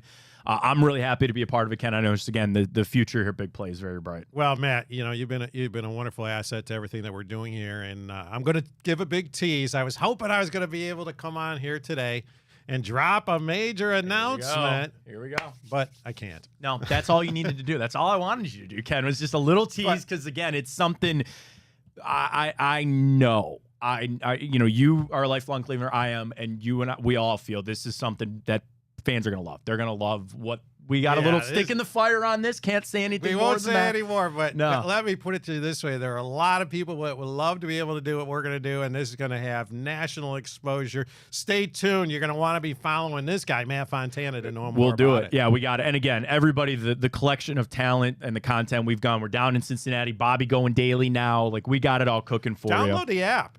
I know. We talked about it so much about, Dave is just telling me, like, dude, you guys look so good on the app. And the thing about the app that I love, that I tell so many people about, so great.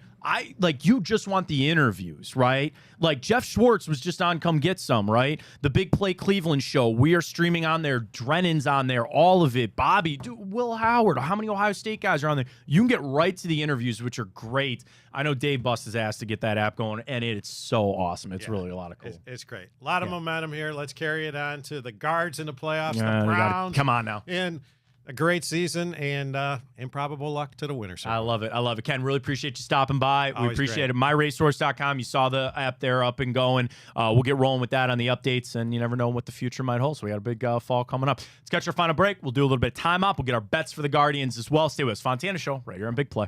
I'm Garage Beer, and this is Bobby Carpenter. Garage Beer. Beer flavored beer. Beef with an F? Okay, my bad. It's crisp and cool, and it doesn't taste like ass. I'm Bobby Carpenter. I drink in garages because my wife says I don't belong inside. If you like a cold breeze on your bag, drink Garage Beer. It's American, and so can you. Garage Beer. Beer flavored beer.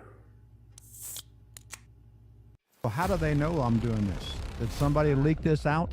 It's social media. Oh. It's just that's the way social media works now. I thought maybe you were just running that yap.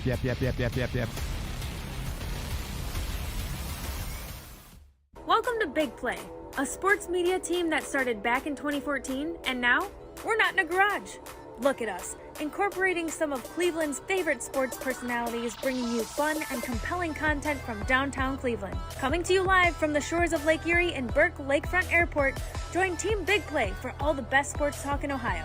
Check us out on social media at Big Play, bringing you fun and compelling content from downtown Cleveland. Anthony Schlegel, just how physical he was. I saw the girth and the power and everything he was bringing to the table, especially when he was a nice beefy 255 playing middle linebacker. We were called soft last year. You don't want to be soft, especially when you come to the playoffs. So that's going to be a process throughout this season of establishing us as a harder team here in the I don't buy into this nonsense, this conspiracy nonsense that he's got his money and he's dogging it. That's ridiculous.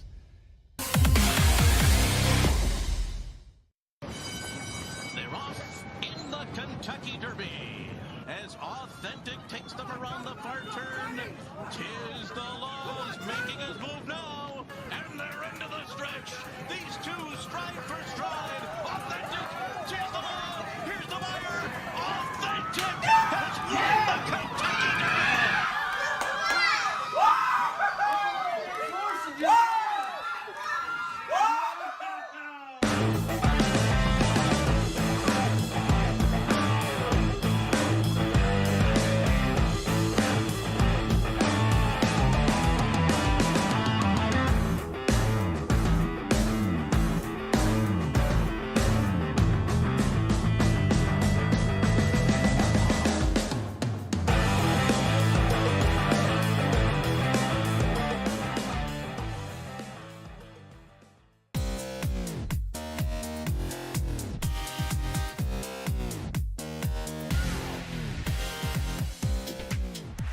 All right, let's get to a little bit of time hop when we come. We also got our bets for the Guardians. Great stuff with Ken Miles, myracehorse.com. Get signed up for that. Go check us out on Twitter for the retweet for our foursome of the golf outing.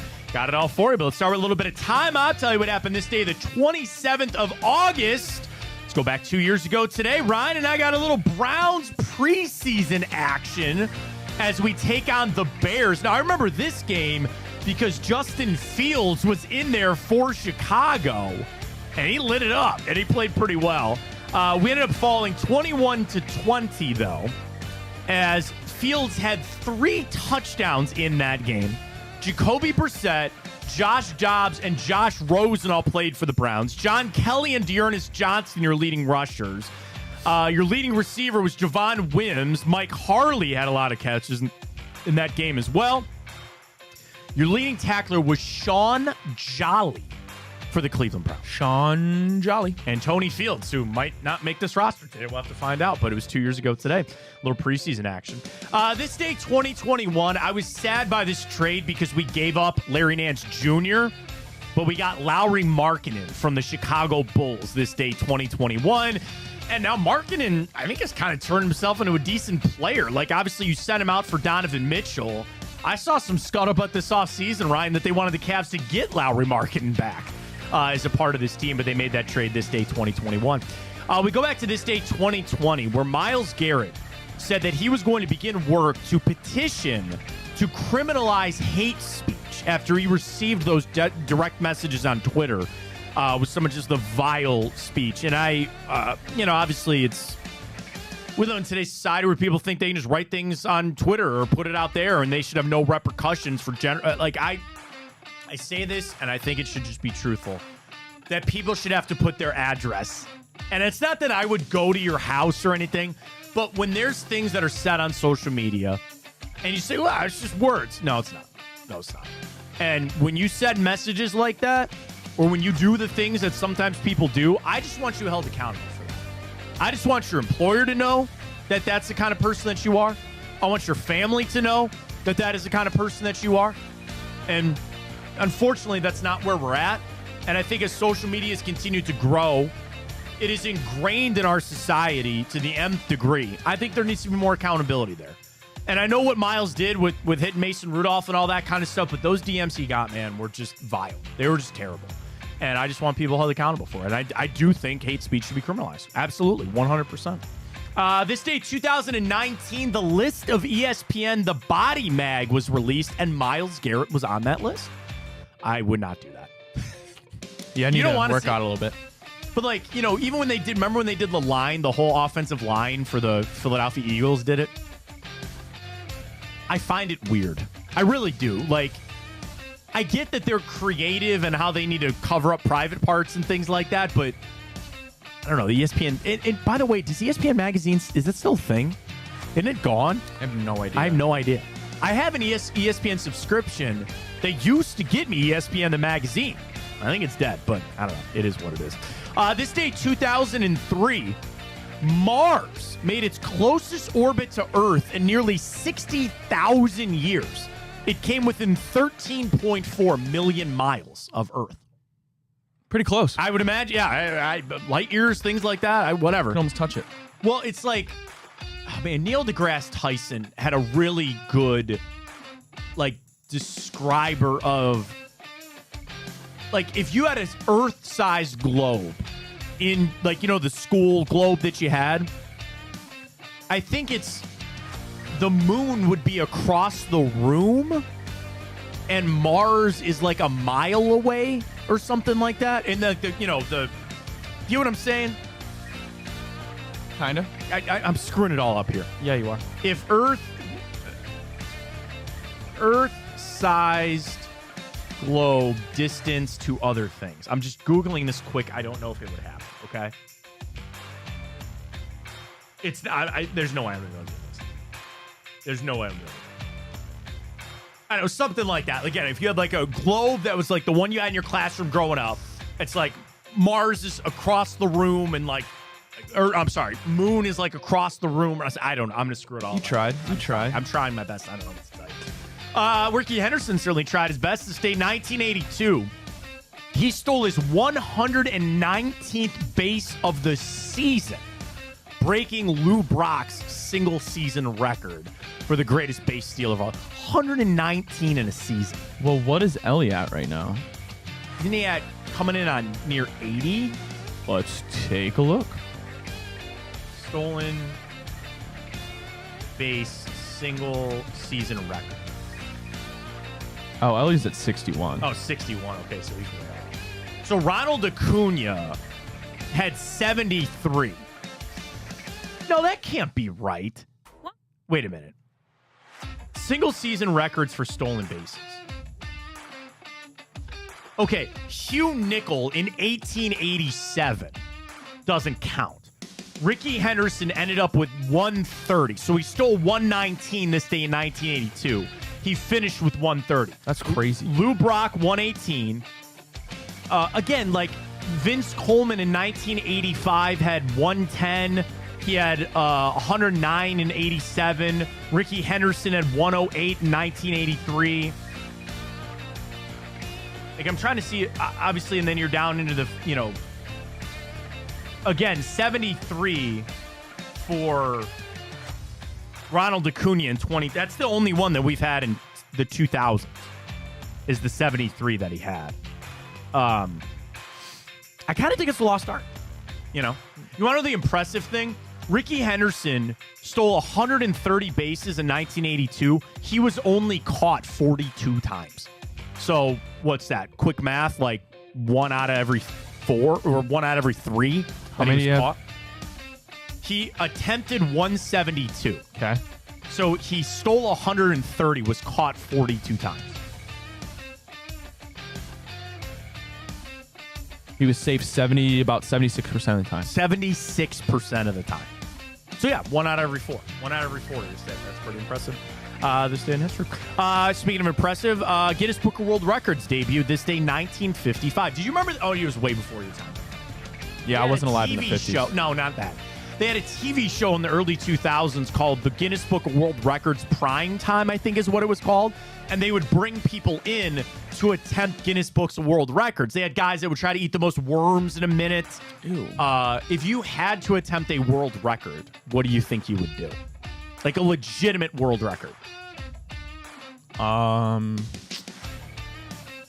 God, I don't know. Yeah, I don't even know what I'd do. Because you know, if you I'm not want good it, at anything. If you want it legitimized, you have to pay for a Guinness Book of World Records moderator. They have to come and be there while you do the record. I remember Robin Big. He set 2 skateboard records, and Chris Big Black Boykin, he did 2 eating records. The guy so one was Big Black had to eat 3 powdered donuts in a certain set of time but he couldn't lick his lips. That was the, thing. So he'd eat it, and the guy's sitting there watching. So he sat down and he goes, all right, this is your challenge. You have to eat these 3 in under a minute or something to break the record, but you can't lick your lips. What? So he sat there watching him with an official timer, and then Rob did a skateboard, the longest 50-50 grind. The guy had to take a measuring tape out. He had to measure the whole thing. It's when Rob got on. It's just this whole thing with the Guinness Book of World Records. I can't tell you last time it used to be the #1 seller at every book fair that you went to as a kid. Yeah, they were still at my age. Oh, were they? Yeah. I can't say last time I've ever looked at it, but it is what it is. Very happy birthday goes out to golfer Bernhard Langer, Michael Dean Perry, former Cleveland Brown, Jim Thome, Indian great, Darren McFadden, Lyndon B. Johnson, the great Khali, Aaron Paul, Breaking Bad fame, Paul Rubens, actor Peter Stormare, and Alex Lifeson of Rush. Macklemore released Thrift Shop this day, 2012, excuse me. Big song.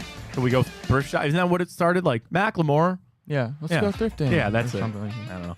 One movie for you to guess for. Came out this day, 1964. Disney. And it has to do with a magical nanny. Mary Poppins. That is correct. I laid it up for you here on an easy one to go. I want a nice, easy win for the Guards. Let's go. Get our bets. I'm all in on Gavin Williams here. Last 3 starts for Gavin Williams. He's not faced Kansas City this year, but he's got 2 wins and a no decision, 7, 5, and 4 1/3 innings pitched. He's only given up 4 runs over his last 3 starts, including his last 2 starts, none and just 1. And he's got 11 strikeouts over his last 3 starts. So would you give me... Guardians just got to get a win, man. Oh, no, sorry. Crap. That was Michael Lorenzen, who I was just talking about. I knew Gavin Williams wasn't that good. 2 losses and a win. I was like, wait a minute. Gavin's not pitching that well. Gavin's got 13 strikeouts over his last 3 starts. He's given up 9 earned runs in each of those starts. But it's against the Yankees in Milwaukee. Good teams. I got to take the Cards. I don't know what to tell you. They are the favorite today. I'm going to take Gavin Williams to get the win. Over-under is 9.5. I will actually take the under at 9.5. Give me the hook on that. Get it done, Guards. All right, back tomorrow. Evan Abrams is going to join us tomorrow from the Action Network. He's a college football betting analyst, so we'll get all your college football bets going for that. Tonight, Josh and Maria Cribbs with the return, and we'll have a little Enter the Jungle with James Rapine and crew coming up for that. For us, continue to retweet for your chance to win our foursome and our golf outing. I'm going to hit the retweet on that again. Go follow at Matt Fontana Show for your chance to win. We got about 20 entries thus far. And some of those are like us, so you got a pretty good chance to win a foursome for our golf outing coming up this Saturday. We'll see you there. Great stuff today. Thanks for Ken Miles for stopping by. For Ryan Tyler, I am Matt Fontana. As always, take it easy.